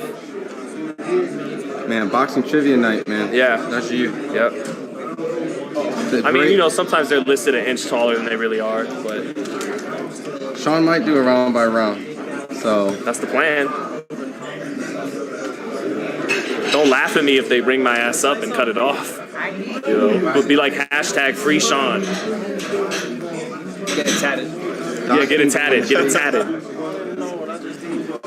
Who's Hutchinson? The guy that Adrian's going to be fighting. It's Willie Hutch. I choose you. He had that song. How tall is Barrios? I choose you, baby. How tall is Barrios? He's tall. He's flirting with 6 feet. He's 5'11". He is tall. Damn. He's tall. I remember having to pull my monopod up. He's tall. He's a little taller than Garcia. Barrios is 5'10". Nah, he's 5'11". He's taller than Garcia by a little bit. At this point, Canelo's underrated for real. I don't think he's underrated. I think he gets his credence. I think he gets criticism because he's, you know, one of the biggest stars in boxing. So I think anyone who watches boxing can give Canelo credible wins and credence. Now, depending on how much you want to give, that's on you. But I don't think he's underrated. Maybe if you're talking about maybe greatest all time, then I don't know. Then that's I don't know what you mean by underrated. He's got his argument for greatest Mexican fighter of all time. It's got an argument. That's an argument between Chavez, El Terrible Morales, Salvador Sanchez, Canelo, Ricardo Lopez, and I already said Juan Manuel Marquez. Yeah. So How tall are you, Mark D? So all these guys are short. You must be like. It's the lightweight division, brother. Like it's the 135-pound men. You know. It's like, damn, these bantamweights are tiny. Yeah, right. How dare they make these 115, 118? Yeah, just ban them all. It's the best weight classes. Right. Best weight class? All the smoke happens. Put your toilet paper on the roll. You're on the toilet paper roll. Grade school youngin. Is that a rap song, Sean? Not that I know of. Maidana changed AB's life when he required his jaw that fight. That was devastating. Punished his cat back. Yo, you know what's crazy? Wow. I know you That's know true. this, but Maidana's on the record saying that Broner's the hardest he's ever been punched by. Yeah, he said he hit harder than Floyd. Yeah. So it's like, you know, as much as Maidana... He hurt him with a left hook. Yeah. As much as Maidana hurt, Broner's, you know, Broner essentially gave Maidana the most painful punch. So, Yeah, Broner didn't know what hit him. I'll never forget, he went back to the corner after the first round, and he got dropped in the second round. I remember he went back to the corner, and he's like, they're putting water on him. He's like, I knew that motherfucker was coming. And then he got dropped the next round. And then he got dropped in the 8th round, but AB kind of steadied himself in the second half of that fight and hurt Maidana a couple times. Showed a lot of heart, actually, down the stretch to that Maidana fight. And, you know, as we all know, it was never quite the same after that. He wound up winning a belt against the guy Alakardiev or something, the WBA. Say his name. Wait, real quick. We put because he pronounced it right. I gotta give him some It shots. was Khabib Alakardiev from Jesse Vargas. Yeah, Khabib Alakardiev. Yeah. Southpaw. Yep. Low volume, southpaw, not a big puncher. Perfect style for AB. But that was he became world champion that night. That was the last night he won a title. Yep. Yeah. 2014 was it? I'm gonna say 15. No, 16. 2015 or 2016. Yeah. He had already lost to Sean. It was when that BBC used to have shows on Spike. Remember they had shows on Spike TV. Yeah. So, yeah. Oh, can you hold this real?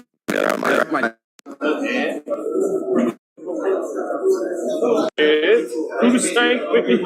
How many people? About like 300 to 400. 300-400. Oh.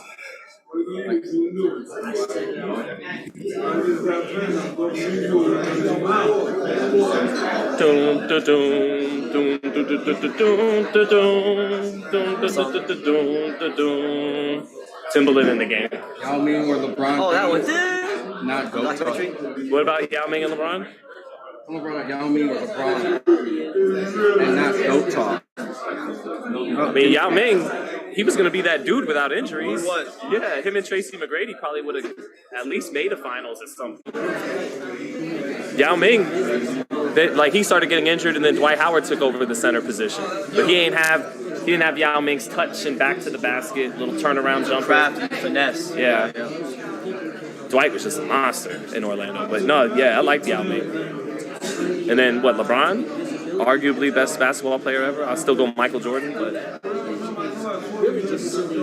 Ron, you want to hear some next level basketball analysis? Sure, go ahead. You want to know why I take Jordan over LeBron? Why? Not because of the clutch, not because of any of that silly shit. Because in playoff basketball, at the highest level, it becomes half-court basketball. And open shots become few and far between because the teams are competing with such intensity on defense, and closing out and their rotations and all that. So the ability to make tough shots increases in value exponentially in tough playoff basketball in the half court. And that's why when he won Game 7 against the Warriors, there were no buckets scored in the last 4 minutes. And even in this new era of three-point shooting and Steph Curry, the final score was like in the 80s or something. And it's because of that defense ramped up in the half court. And it took Kyrie Irving, who has that ability to make a tough shot, can make it over the top of the defense. That won them the game. And so Jordan makes shots like that in his sleep, turn around, face, hands in his face, double team. So I think at the highest, you might win more regular season games with LeBron, but I think Michael in those tough playoff series is a little better than what I just said. And then it's cool that LeBron can guard multiple positions, but Michael can really shut down guards, lock down defense. Guarding in multiple positions didn't even... I know LeBron did against Derrick Rose for 4 minutes and but guarding in multiple positions wasn't even a big thing in basketball. It's like 2010, 2011. Right, positionless when the NBA basketball. downsized. Yeah. So there you go, chat. Even got a little NBA analysis. Where do you have LeBron all time, Sean? Top 5, easy. Top 5? Yeah. Let's see. You want a tank fight for you to bend and you're plain and simple? Who are you talking to on that? Crawford is the same match as LeBron. Let that sink in. AB is almost impossible to KO. He has the real iron chin. He has a great chin. He has had a great chin in his career. He has. I mean, how many times has he even been down? Maidana twice, but who else? Garcia, Mikey didn't drop him. Sean didn't drop him. Pacquiao didn't drop him. So just Maidana, right? Joe Joyce got beat. I can't believe it. I can see it. I believe it. I mean, it obviously happened. So. Okay, cool. My last video sent Ben. Anthony Peterson on tank. I'm out of here. We'll get some rest. All right, y'all. Much love, chat. See you tonight. Y'all take y'all dirt naps. Sleep a little bit. All right. Much love, Ronnie. Ronnie holding it down. This was the greatest press conference. Goodbye, chat. We'll see you later. Greatest. We went from poster talk to LeBron and Yao Ming, and it was quite the unique boxing stream. Yeah. Drive. I'm gonna migrate to a table real quick. Let's slowly wind this down. Appreciate y'all rocking with us. You definitely made the best of this. If I disconnect for a second, give me a second.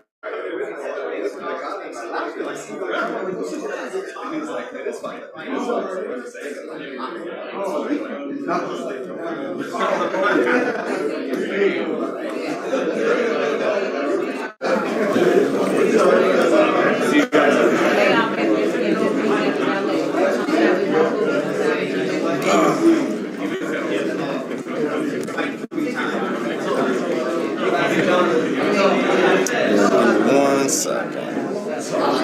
One second, guys. I'll readjust this.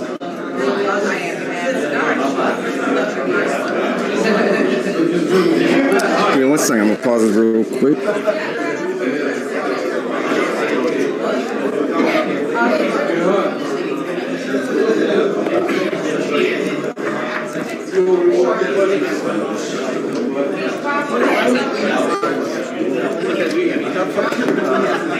Alright.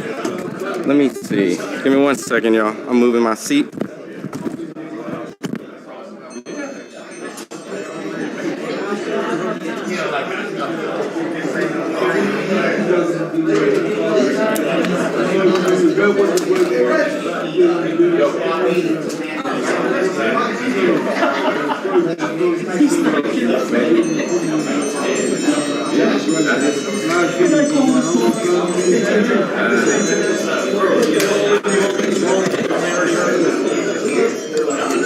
Let's finish this fun chat up.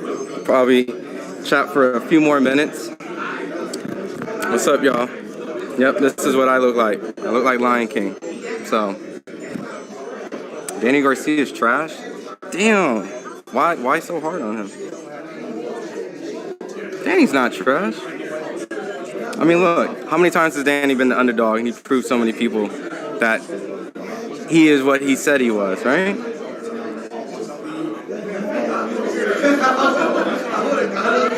Adrien, you're the next Floyd, man. All right. Danny Garcia and Triple G has never been rocked. I mean, they've taken some good shots. Hutchinson question, do you think Adrien Broner is going to show up on fight night? We did ask them that. We did ask him that. He doesn't know. Doesn't care. He's going to show up regardless. Mufasa with FightHype? Yeah, I can go by Mufasa. Young Lion. I don't follow side body too frequent. Triple G's overrated. Danny nice though. Personally, I thought he won that Thurman fight. If I was being real, Sean and EJ whooped on though. I thought Thurman won the fight. I did think 7. I thought he won 7 rounds. So, I mean, but it was a close fight. It was very similar to Oscar De La Hoya and Trinidad, except for Thurman gave away the right amount of rounds. Offered Broner an opportunity to come hang out and get himself together. I saw Mikey Garcia, Wilder Fury in one fight. Seemed nice. Mikey's very nice. He's a very nice guy. Damn, Ron, braid your hair. I'm thinking about it, honestly. I've never had my hairs braided, so never did. I saw that right there. Sideshow Bob with FightHype. Yeah. If I did get braids, what type of braids should I get? Should I get like the cornrow joint, or the lock braids, or I forgot what Nipsey had, but I need to get someone to braid my hair though. Let's see. Adrien Broner can't afford those tickets. You guys are bad. Damn, did I zoom this shit all the way on myself? Let me fix this. Why did it zoom up so much? This makes no sense. Alright. I think I fixed it. AB disaster. I thought Sean and Danny beat Thurman, but that's just me. Both fights was close, though. Which time start match? Yo, try some box braids. Okay, I'll look up the box braids. Yo, sorry about that. I don't know why it zoomed up like that. That was crazy weird. Which time to start match? It's gonna be late. It's gonna be super late. Don King should have shown up. I agree, but you know, he's older, so I don't know if that was something like he couldn't probably travel, so deal with Don King. The ink is dry. Amir was nice, but he had a glass jaw. Yo, everyone wanted to see that Mayweather Amir Khan fight. Never got it. No, dude, the suspenders brown and gold cat. Mikey cool. Mikey's a cool guy. I've never had a story negative about him. I told you about AB chilling with Tank right now. Makes sense. Makes sense. I don't see why not. Kell Brook was nice too before his injuries. Kell Brook was nice too. That's the fight that we all wish we got at the time that we were supposed to get. The fight did not live up to the hype at the end. So, and then, you know, then you hear the alleged failed drug testing that doesn't help. So, when it's the start, it's going to be real late. You know, I think the first fight starts at 1, untelevised. Untelevised is going to be at 1. Roy Jones is more than nice. He's definitely a Hall of Famer. So, let's see. Don King was probably one of his honeys. Porter a little reserved. I mean, depending on how you catch him, like to me, he's always been very nice, and so I don't know if that's just because I'm around him all the time. But you know, we're all human, right? So we might have an off day, maybe a day that you don't feel like talking. Depends on when you're talking to him. So, what time will it start? Late. Probably like 10 hours from now. If you're talking about the main event. I agree with Sean. AB got that call from Al. What you doing, boy? I mean, maybe. You know, I got Fury autograph at Canelo versus Saunders fight. He was cool. Yeah, Fury's cool. I don't know if he's going to be in America, though, anytime soon. AB posted last night talking about partying in Vegas. Maybe that's what he's doing right now. He's probably just partying, having a good time, enjoying himself, living life, man. I want to give him the benefit of the doubt that if he wasn't here, for the support of Tank. So, I ain't going against the guy, but let's stay loyal fan. Ruiz, that fight might happen. And what clock started? I like some of the guys like EJ, Sean, Danny, but to me, the whole era of welter was a disappointment and waste of potential.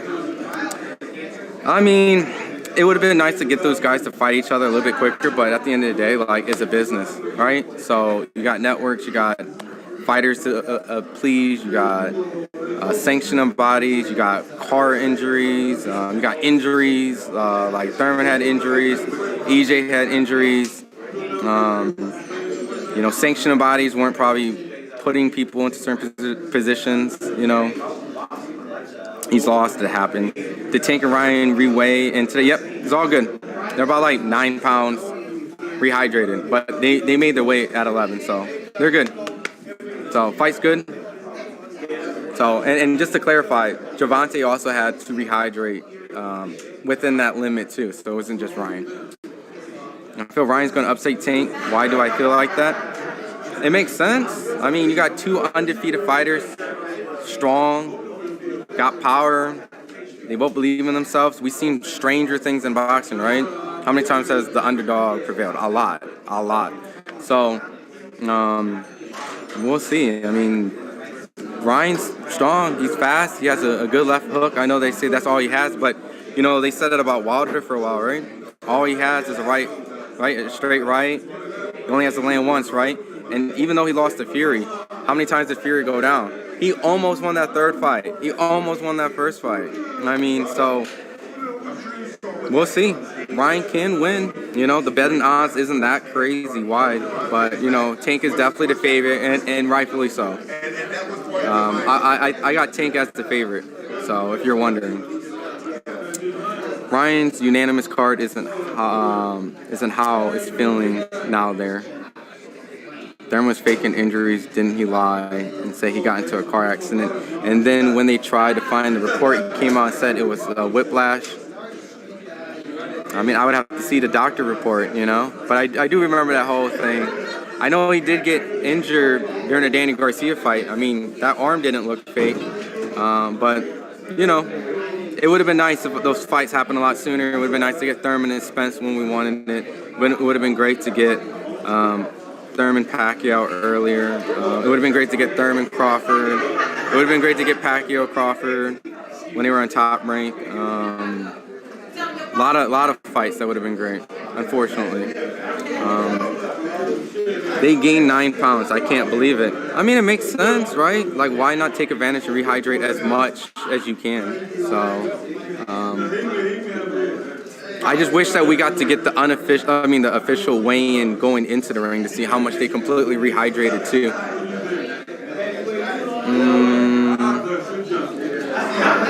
Let them underestimate Ryan. I mean, let them. I mean, it's a good fight. We don't know. So a lot of people do have it as a 50-50. Devin has it as like a close fight. Shakur has Tank beating Ryan. Errol has, you know, Tank beating Ryan. Ready for the second one? Next American heavyweight champ, Jared Anderson. Yeah, Jared is definitely our next big hope for American heavyweight, right? From Toledo, Ohio. I think he's going to have a homecoming fight in Toledo. So that's going to be really dope for everyone that lives out there and wants to support him. So he's looking good. So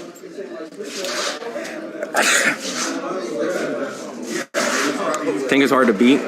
I mean, he hasn't been beaten yet, right? So can't say he's hard to beat when he's never been beaten, and neither has Ryan. So, and what clock started the fight? It's probably going to start like 9 o'clock, 10 o'clock Pacific time, the main event. Going to go 12 and rematch at 1:40. We'll see. See, these new promoters dumb. You can't build fights by not fighting.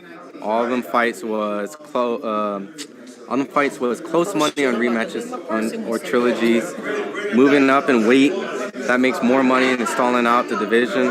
I mean, being a hardcore boxing fan, you're used to this, so it's nothing strange. You're accustomed to like, marination and things like that. So, but there's a lot of fights, that don't get made. So, PBC be protecting their fighters. Could be, or they just doing business. If Tank drops his right hand like he does in a lot of his fights, Ryan may clip him with the hook. It's very possible. You still in NY, Ron? Nope. I am now officially a Vegas resident. So I do go out to New York every blue moon, but I'm officially in Vegas now. No more New York, Vegas. So Ryan got some power on him. People be sleeping on Ryan's power? Absolutely. Fonseca fought both of them. And personally, I do think that the Fonseca fight that Tank got, or the fight that Fonseca got from Tank, probably wasn't his best performance. Like, he missed weight, he was on a big card, probably wasn't taking it serious. I'm not giving him out, but there's different stages and different points, and sometimes, like, styles make fights. But even, like, what that person did to prepare for that fight also tells the story. I don't think Tank did, like if this was the most serious Tank versus Fonseca, I'm sure he would have had a better performance. So, but Fonseca did pick Ryan to win the fight, so he definitely has power. Is PBC done? No, they're not done. Why would they be done? They got a whole bunch of fights. Like, I mean, are they done by putting this fight? I don't know if you're saying if they're done if Ryan loses. No, they're not. They're not gonna be done. No. Where can you watch the live fight for free? Google. No. When does the fight start? Probably like 8 or 9 Pacific time, the main event. 7. All these guys be protecting fights. Look at the 175 or heavyweights right now. I mean, this is post-Floyd era. Undefeated records have always been important, but more now than ever. I can agree. Nice. Assume you like it. Appreciate you, Fluffy. Thanks. Maybe I'll be Brady and like Tom Brady, but I might get braids. I haven't decided yet. When does the I'm mad you call me boy though, man. Like, I'm a big person. Top Rank got the best talent of boxing. I mean, Top Rank always has a lot of blue chip prospects, so Top Rank's never gonna not have good fighters. So so half the battle was having a good fighter, another half battle was having a marketable prize fighter. And if you can bring them both together, then you can have that mega super fight with 2 of the top guys that everyone cares about. Sometimes you can get 2 guys that are the top guys, but nobody cares about it, and that's the art of promoting. So Top Rank's been around for a long time. They always know talent. So they got Shakur Stevenson, they got Devin Haney right now, they got Lomachenko, they got all these young prospects, Keyshawn Davis, Shushu Carrington, Jahai Tucker was a machine, Abdullah Mason. I mean, I don't want to leave anyone out, but you can see, like, Top Rank definitely has a stable. They're always going to have a stable. Ryan only hits hard against sitting targets, as with anyone. He admitted most of his opponents were smaller than him, and Luke Campbell was the first one of his side. I mean, yeah. I mean, Luke is a gold medalist. Gave Lomachenko a good fight. He's not no bum. He's fought for the title a couple times. I think Luke is credible, and he won. He showed dog. He pressed him. He didn't, he wasn't rocked. He got up, and dominated the fight from there on, and got a body shot KO. So, I mean, hope AB gets on track. I agree. And the thing is, like, just me just talking about AB from my interaction. Everyone online has a perception of AB, but all the fighters that talk about AB that know him say he's a good person. Every time I've at least encountered and talked to him, like the last interview I did with him and been around, he was very nice. Like, he was very nice, it's just, he's human. So, I don't think he's a terrible person and what people make him out to be. Moreau's going to clean up early. Yeah, I mean, Moreau's a problem, dude. Like, let me get a little nerdy. When he beat Lennox Allen on the second fight, that told me, like, he's different. He's different. So that's prospect over Top Rank. Would you be showing the fight light? No, sorry. We might do a round by round though. As a Floyd fan, he messed up the sport. fighters saw his record on money but don't want to put that type of work Floyd did. Homie, one of the best champions ever. These guys be barely good champs now. I mean, you hear the famous phrase, you gotta be pretty boy before you be money May. And a lot of people see money May, but don't want to go through pretty boy. So, like, people forget how long Floyd has been dominating. Like, Floyd didn't have just 2, 3 years, 4 years, like, years. I mean, I've been watching Floyd since I was a kid, and I've been covering him as a grown adult. Like, so that just showed the longevity that he had in the sport. So a lot of people just don't see the pretty boy era. You know, the Manuel Augustus fights, like where you do kind of see him grind it out, or Chop Corley, the Castillo fights. Like, those were grinding, strong, developmental fights to make him who he is now. So that's what we're seeing now. It's just, are we going to get someone that lasts 15 years? You know, it's practically almost impossible. It's boxing. They get to pay those prospects little. In what time? Does anyone think Loma beats Haney? It's a good fight. If Loma comes in like 100%, he's not scared of the fight, we can have a really, really, really good fight on hand. I mean, I got Haney winning the fight. Size, youth, just the stuff I'm already seeing. How he's been training in camp, even the media workout that you guys got a glimpse to see. Looks ready. Looks good. He's big, dude. Haney's big. So, and he's skilled, dude. And he's only getting better. So, Haney Lomachenko is going to be a high chest, a fast-paced, high chest match, boxing match. So, Daddy Floyd beat more champions in boxing history and is tied for the most lineal titles in boxing history. And he wasn't doing what these guys was. If more guys tried to do the boxing, it would be better. You know? People don't understand how much Floyd really took the sport serious. Like, that's all, like, you always hear people say, like, that's all he knows, or that's all. Like, he did not play around. But he also didn't play around on the marketing side, too. So, he did marketing and promoting as equally as much as he took his boxing. And that's why he's extremely successful. He performed when he needed to, and he promoted when he needed to. And that's why he's always going to be one of the most talked about fighters of all time. What time is match in the UK? I don't know. If it's the time, guys, like, you'll have to Google this. Like, I'm not going to be able to time zone these. Teofimo versus Josh Taylor. Who wins in your opinion? I did have Josh Taylor winning, like, very, like, clear before, but now it's like 50-50 for me. I would not be surprised if Teo blasts Taylor out, because I think, like, they're both in kind of like a crossroads situation where it's not they're at crossroads of their career, but, like, crossroad at the highest level. Like, Teo didn't have, in my personal opinion, his best performance. Sandor Martin's a great fighter. Josh Taylor did not have a great performance against Jack Catterall. I think, you know, they both have a lot of, like, digging to do. And, like, this camp, they need to do something to improve drastically so that they can win this fight. So, I got a 50-50. I don't really have a true pick now. I did have Taylor, but I don't know. Exhibition Floyd is better than Pretty Boy. Nah, man, nothing's better than Floyd or Turogati, man. Or Corrales Floyd. That was just different. Floyd's very smart. Very smart. Floyd fought Berto in 2015. Berto? What's wrong with Berto? How old was Floyd? You know? I mean, if you tell me someone, no one's in this room, by the way, Tony, to interview. It's just us kicking it. I'm literally the last dude in this room. So, I'm just here just kicking with y'all. Yeah, like, find someone at Floyd's age when he fought Berto and tell me who they were competing and did they win. That's it, you know?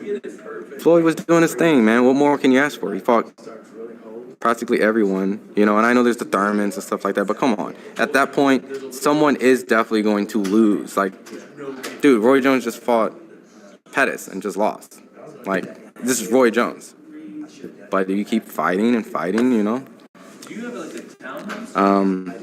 Age does play a factor, man. And Floyd was in his, fourth, fifth division? He's fighting bigger dudes. Who won? Austin versus Gibb. I don't know. I know the first one, Gibb put Austin to sleep, man. So I don't know who won. I know they're supposed to be fighting.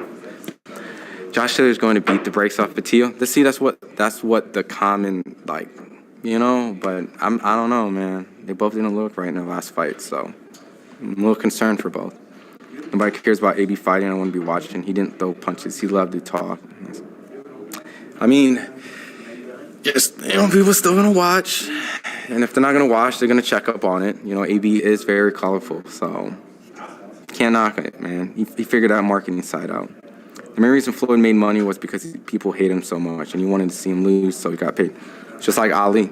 People thought everyone loved Ali when he first fought. Everyone didn't love Ali.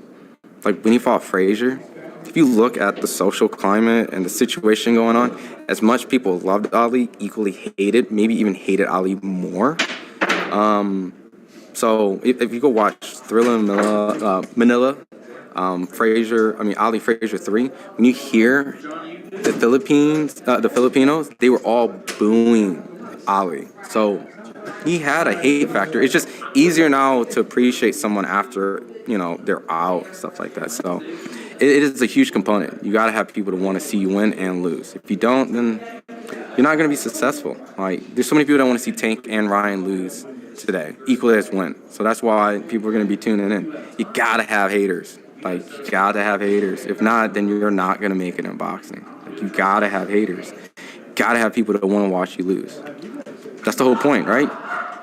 People want to see this person lose, so they tune in, rooting for the other guy. If you always know that your guy's going to win, and, you know, then you're like, well, what are you watching? Like, you're watching to see the other guy lose. So, I'm going to the Tia fight. I got a good seat. That should be fun. That should be fun. That's going to be a very fun fight. It's a meaningful fight in WBO. They've been calling each other out for a while. Teofimo got this through. Just wait. I'm just saying Josh is entertaining. He goes ham in there. Josh was a great fighter, dude. Undisputed 140. Fought Regis, you know, banged it out. Thought he edged it. Thought he beat Regis, so. Floyd, who is he? Mark, you. All right. I think I might be winding down soon. I'm going to give you guys a good extra 30 minutes of chatting. I'll finish up the chat real quick. I think he will get in his head together and do a Comey on him. No, if Teal can get that belt, man, he's back in business. And then Devin can go up there. Devin and Teal, right? 140 WBO title, makes sense. But I got an afro, I must know about black boxers. What? Teal is on his head game. He's tremendously powerful. Teal is very strong and explosive. Hatton, undisputed. 140 champ, Mosley, WBA, 140 champ, Cotto, WBA, 150, Maidana, WBA, 156 champ.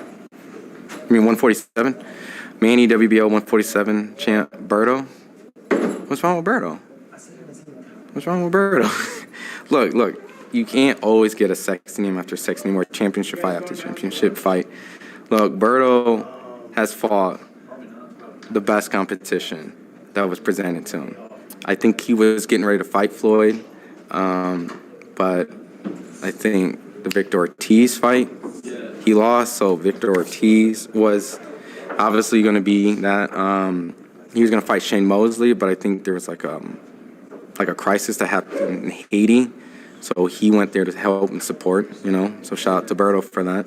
And then after that, he fought Robert Guerrero, which ultimately I'm assuming they were trying to get him that fight with Mayweather, and Guerrero won that fight. So I think it was just at some point, Berto was always in the plan. And because Floyd was at the very end of his career, that was his, you know, farewell fight. And I think with good respect and, you know, loyalty that Berto probably had, he was rewarded to fight Floyd. And it's not a bad fight. Remember, like, Floyd came up in 5 divisions, and that was his 4th division, so can't really knock Berto, man. Give Berto some respect, man. Give him some props, man. Berto, everyone was talking about Berto around that time, man. I know at the point they fought, but it wasn't the hype, but that was Floyd's last professional boxing fight with a boxer before Conor McGregor, you know? But, you know, all love. That's just me showing love to Berto, man. Berto was a good guy, so. They even robbed Jack Calderon when he fought Josh Taylor. Yeah, that was that's what I'm saying. That was a very, you know, that wasn't Josh Taylor's best performance. So I'm very curious to see how he looks against Teal. Tio should fight Keith Thurman. I mean, we got to see how he looks at 140, right? Can he beat a top 140 champion? Like, good hosting, Mufasa. Thanks, man. Maybe I'll get a Mufasa shirt just for you winning, so we can stay winning, right? What do you think Garcia and Ting's doing right now? Eating, drinking water, resting. You know, they just made their second weight. You know, they're weighing, so it's exhausting. It's tiring. You know. Berto, what's his last fight? Indeed. How long to the fight? Probably like 8 hours. Battle of heavyweights in Saudi. Fury, Andy Ruiz is what I'm hearing might be the thing. Google tells all. Google does tell all. Sometimes. I might know things Google don't. Everyone's ducking Virgil Ortiz. Who's ducking Virgil Ortiz? I don't think anyone's ducking him. I think he's just climbing up the ranks. But I think he's going through some health issues right now, so hopefully everything's okay with him. Hopefully he has a healthy return. I don't know, Canelo's like the only guy I think really don't be cherry picking. Homie tune-up is top 3-5 most of his fights. Canelo has a developmental fights. I mean, he has. All right, I think I'm going to be wrapping up, guys. I'm going to be on the phone for the next. Floyd retired in 2015, 9 years ago. And his boots still rated? No, I think his opponent he fought was underrated, you know?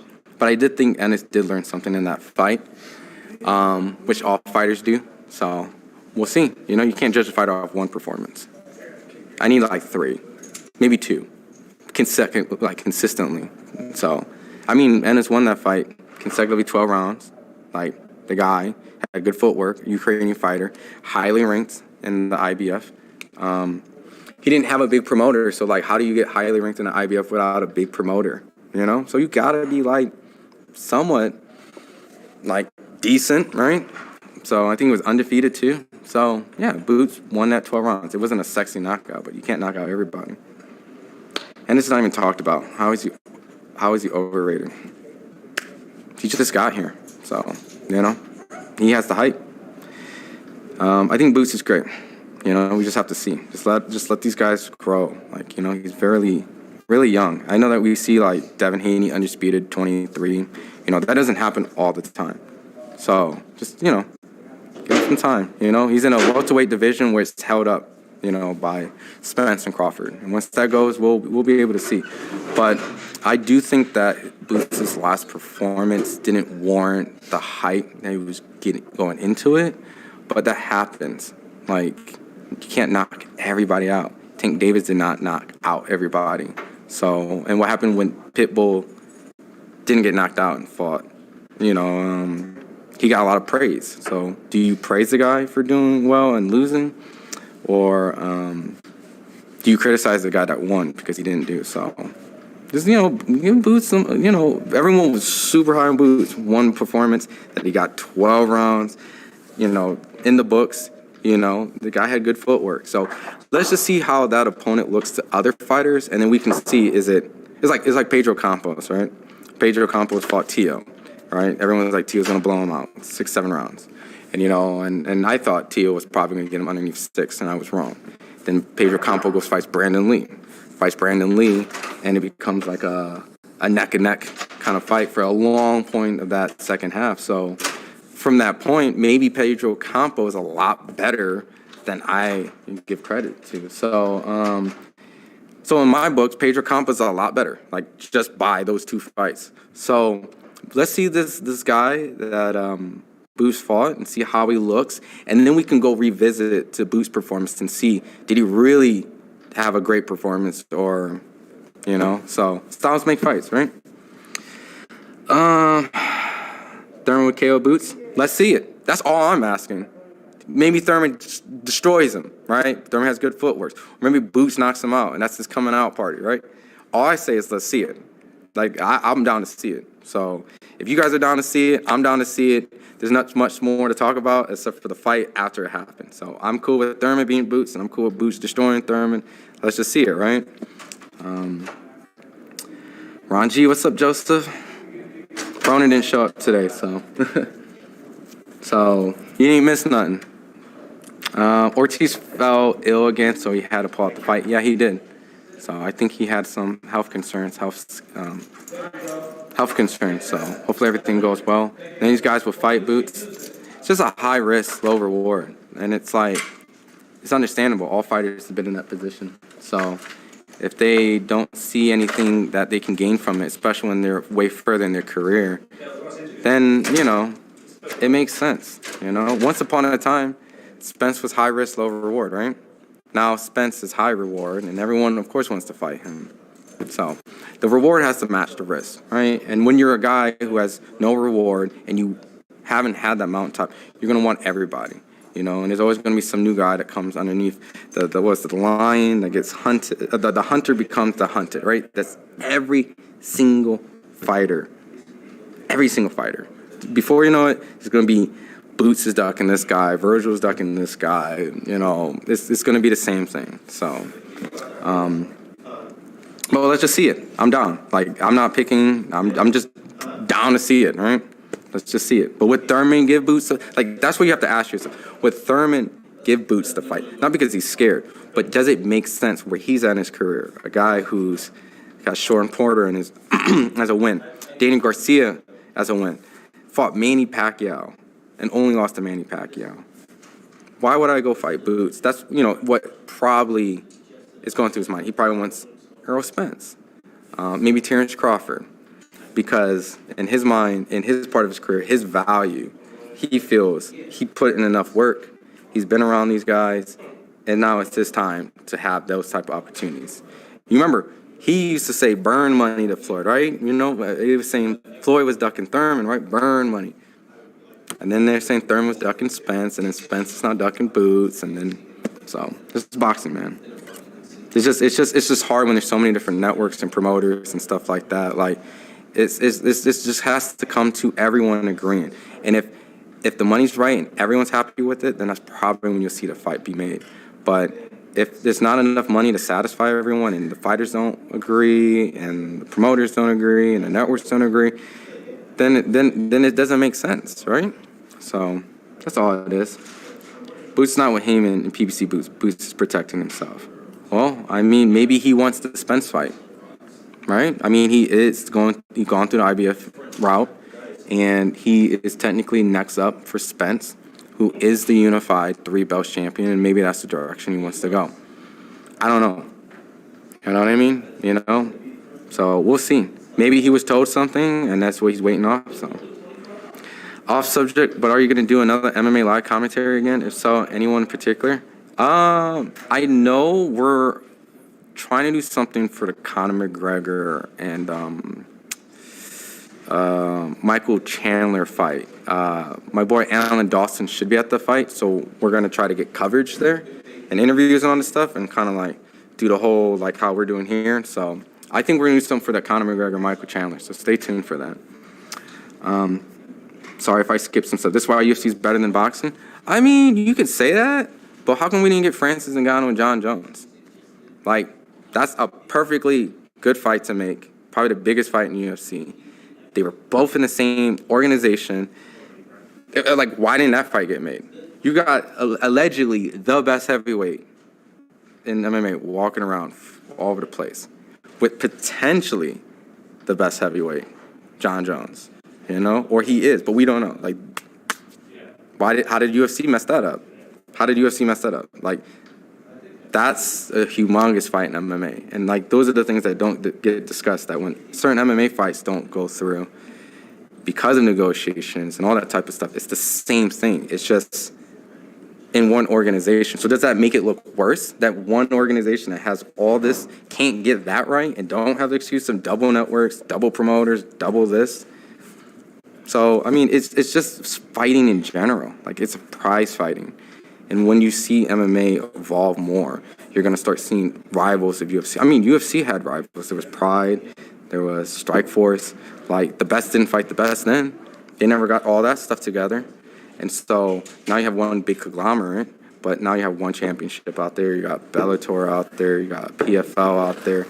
And I'm not saying that UFC doesn't harness the most talent, because it seems like they do. But they also have a great marketing team, and they do push out a lot of great things to make you potentially feel like they're the best. But if you got another organization out there with another belt and they say they're the best in another weight class, why don't we have UFC, Bellator? Why don't they do a run, like come together and the best of each champion come and fight, right? So, I mean, Eddie Alvarez was the prime example. But I'm getting so much into MMA. Like, I'll say that's like an MMA chat. But that's just my little rant on that. Like, you know, boxing is doing good right now. We're getting a fight today. Gervonta Tank Davis, Ryan Garcia, a fight that people actually want to see. So we have nothing to complain about. We got David Benavidez, Caleb Plant a couple weeks ago. People wanted to see it. Devin Haney versus Lomachenko, a fight that we want to see. Boom. Like we're getting what we want, right? So let's just be satisfied before we get all cynical because we just sound like we're complaining. If we're going 8 months and we don't get anything, then yes. Yes. But right now we're in a good space. We got another half of the year. A lot of fights haven't been announced, so we don't know what we're getting. So let's just be optimistic. Understand that if it makes sense, it makes sense. He don't know what the fuck he's talking about. Hey, Robert, I guess I don't know what I'm talking about. If that's directly to me, then I'm sorry. All right. I think I'm about to sign off, man. I've been talking in here for so long to these guys. Are you guys picking up your credentials? Yeah, of course. All right.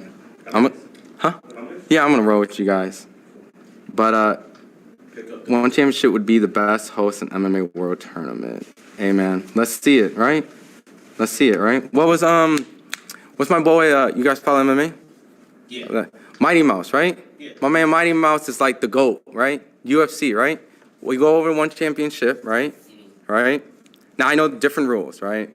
But did he not lose? Did he not lose? He lost, right? That just shows that the best may not always fight the best all the time. He went over there and he lost. Now he won after. Right. So here's a question I like asking MMA guys this. If, and this kind of goes into that question, if the best of one championship, Right. Bellator, Right. and UFC, Right. how often would the UFC fighters come out on top? We don't know. And that's like boxing. You have 4 sanctioned bodies, different networks. We don't know. So when we get that, it's spectacle. And like I was just telling them, how come we didn't get John Jones versus Francis Ngannou? That was underneath the same umbrella, same organization. And what happened? It was they couldn't get this right or whatever. So That's it. And John Jones is very... Oh, yeah, dude, I don't know who wins that fight. John Jones, Francis? I want to see it. I mean, I might favor John the way he looked at Gain, seeing that performance now, but we don't know. We don't know, right? I was there at that fight. Yeah, and it was bananas, the fact that he got him out there. Like, Well, first, the fact that he kicked him in the nuts and... Okay, so, Gain, gone, my bad. You're like, what the fuck just happened? And then you see the replay, Frank, he kicked him in the nuts like within the first 3 seconds of the fight. And there's a stoppage. Like we're all like, the whole arena is like, that shit. What the fuck just happened? Yeah, everyone paused. But a minute later, or what was it? Right, and when... Boom, got him in that lock. Right. Come on, man. Now we got Francis Ngannou out here free agent. So if Francis isn't like PFL, then what? But at the same time, I'm not mad with Francis for winning that boxing money because... Hey, man. Francis Ngannou against Deontay Wilder in Africa would be Crazy, yeah. nuts. But all right, y'all. I've been chatting with you guys. We might do a round by round tonight with my boy Sean. Appreciate you guys rocking. It's your boy Ron. And someone knocking on the door.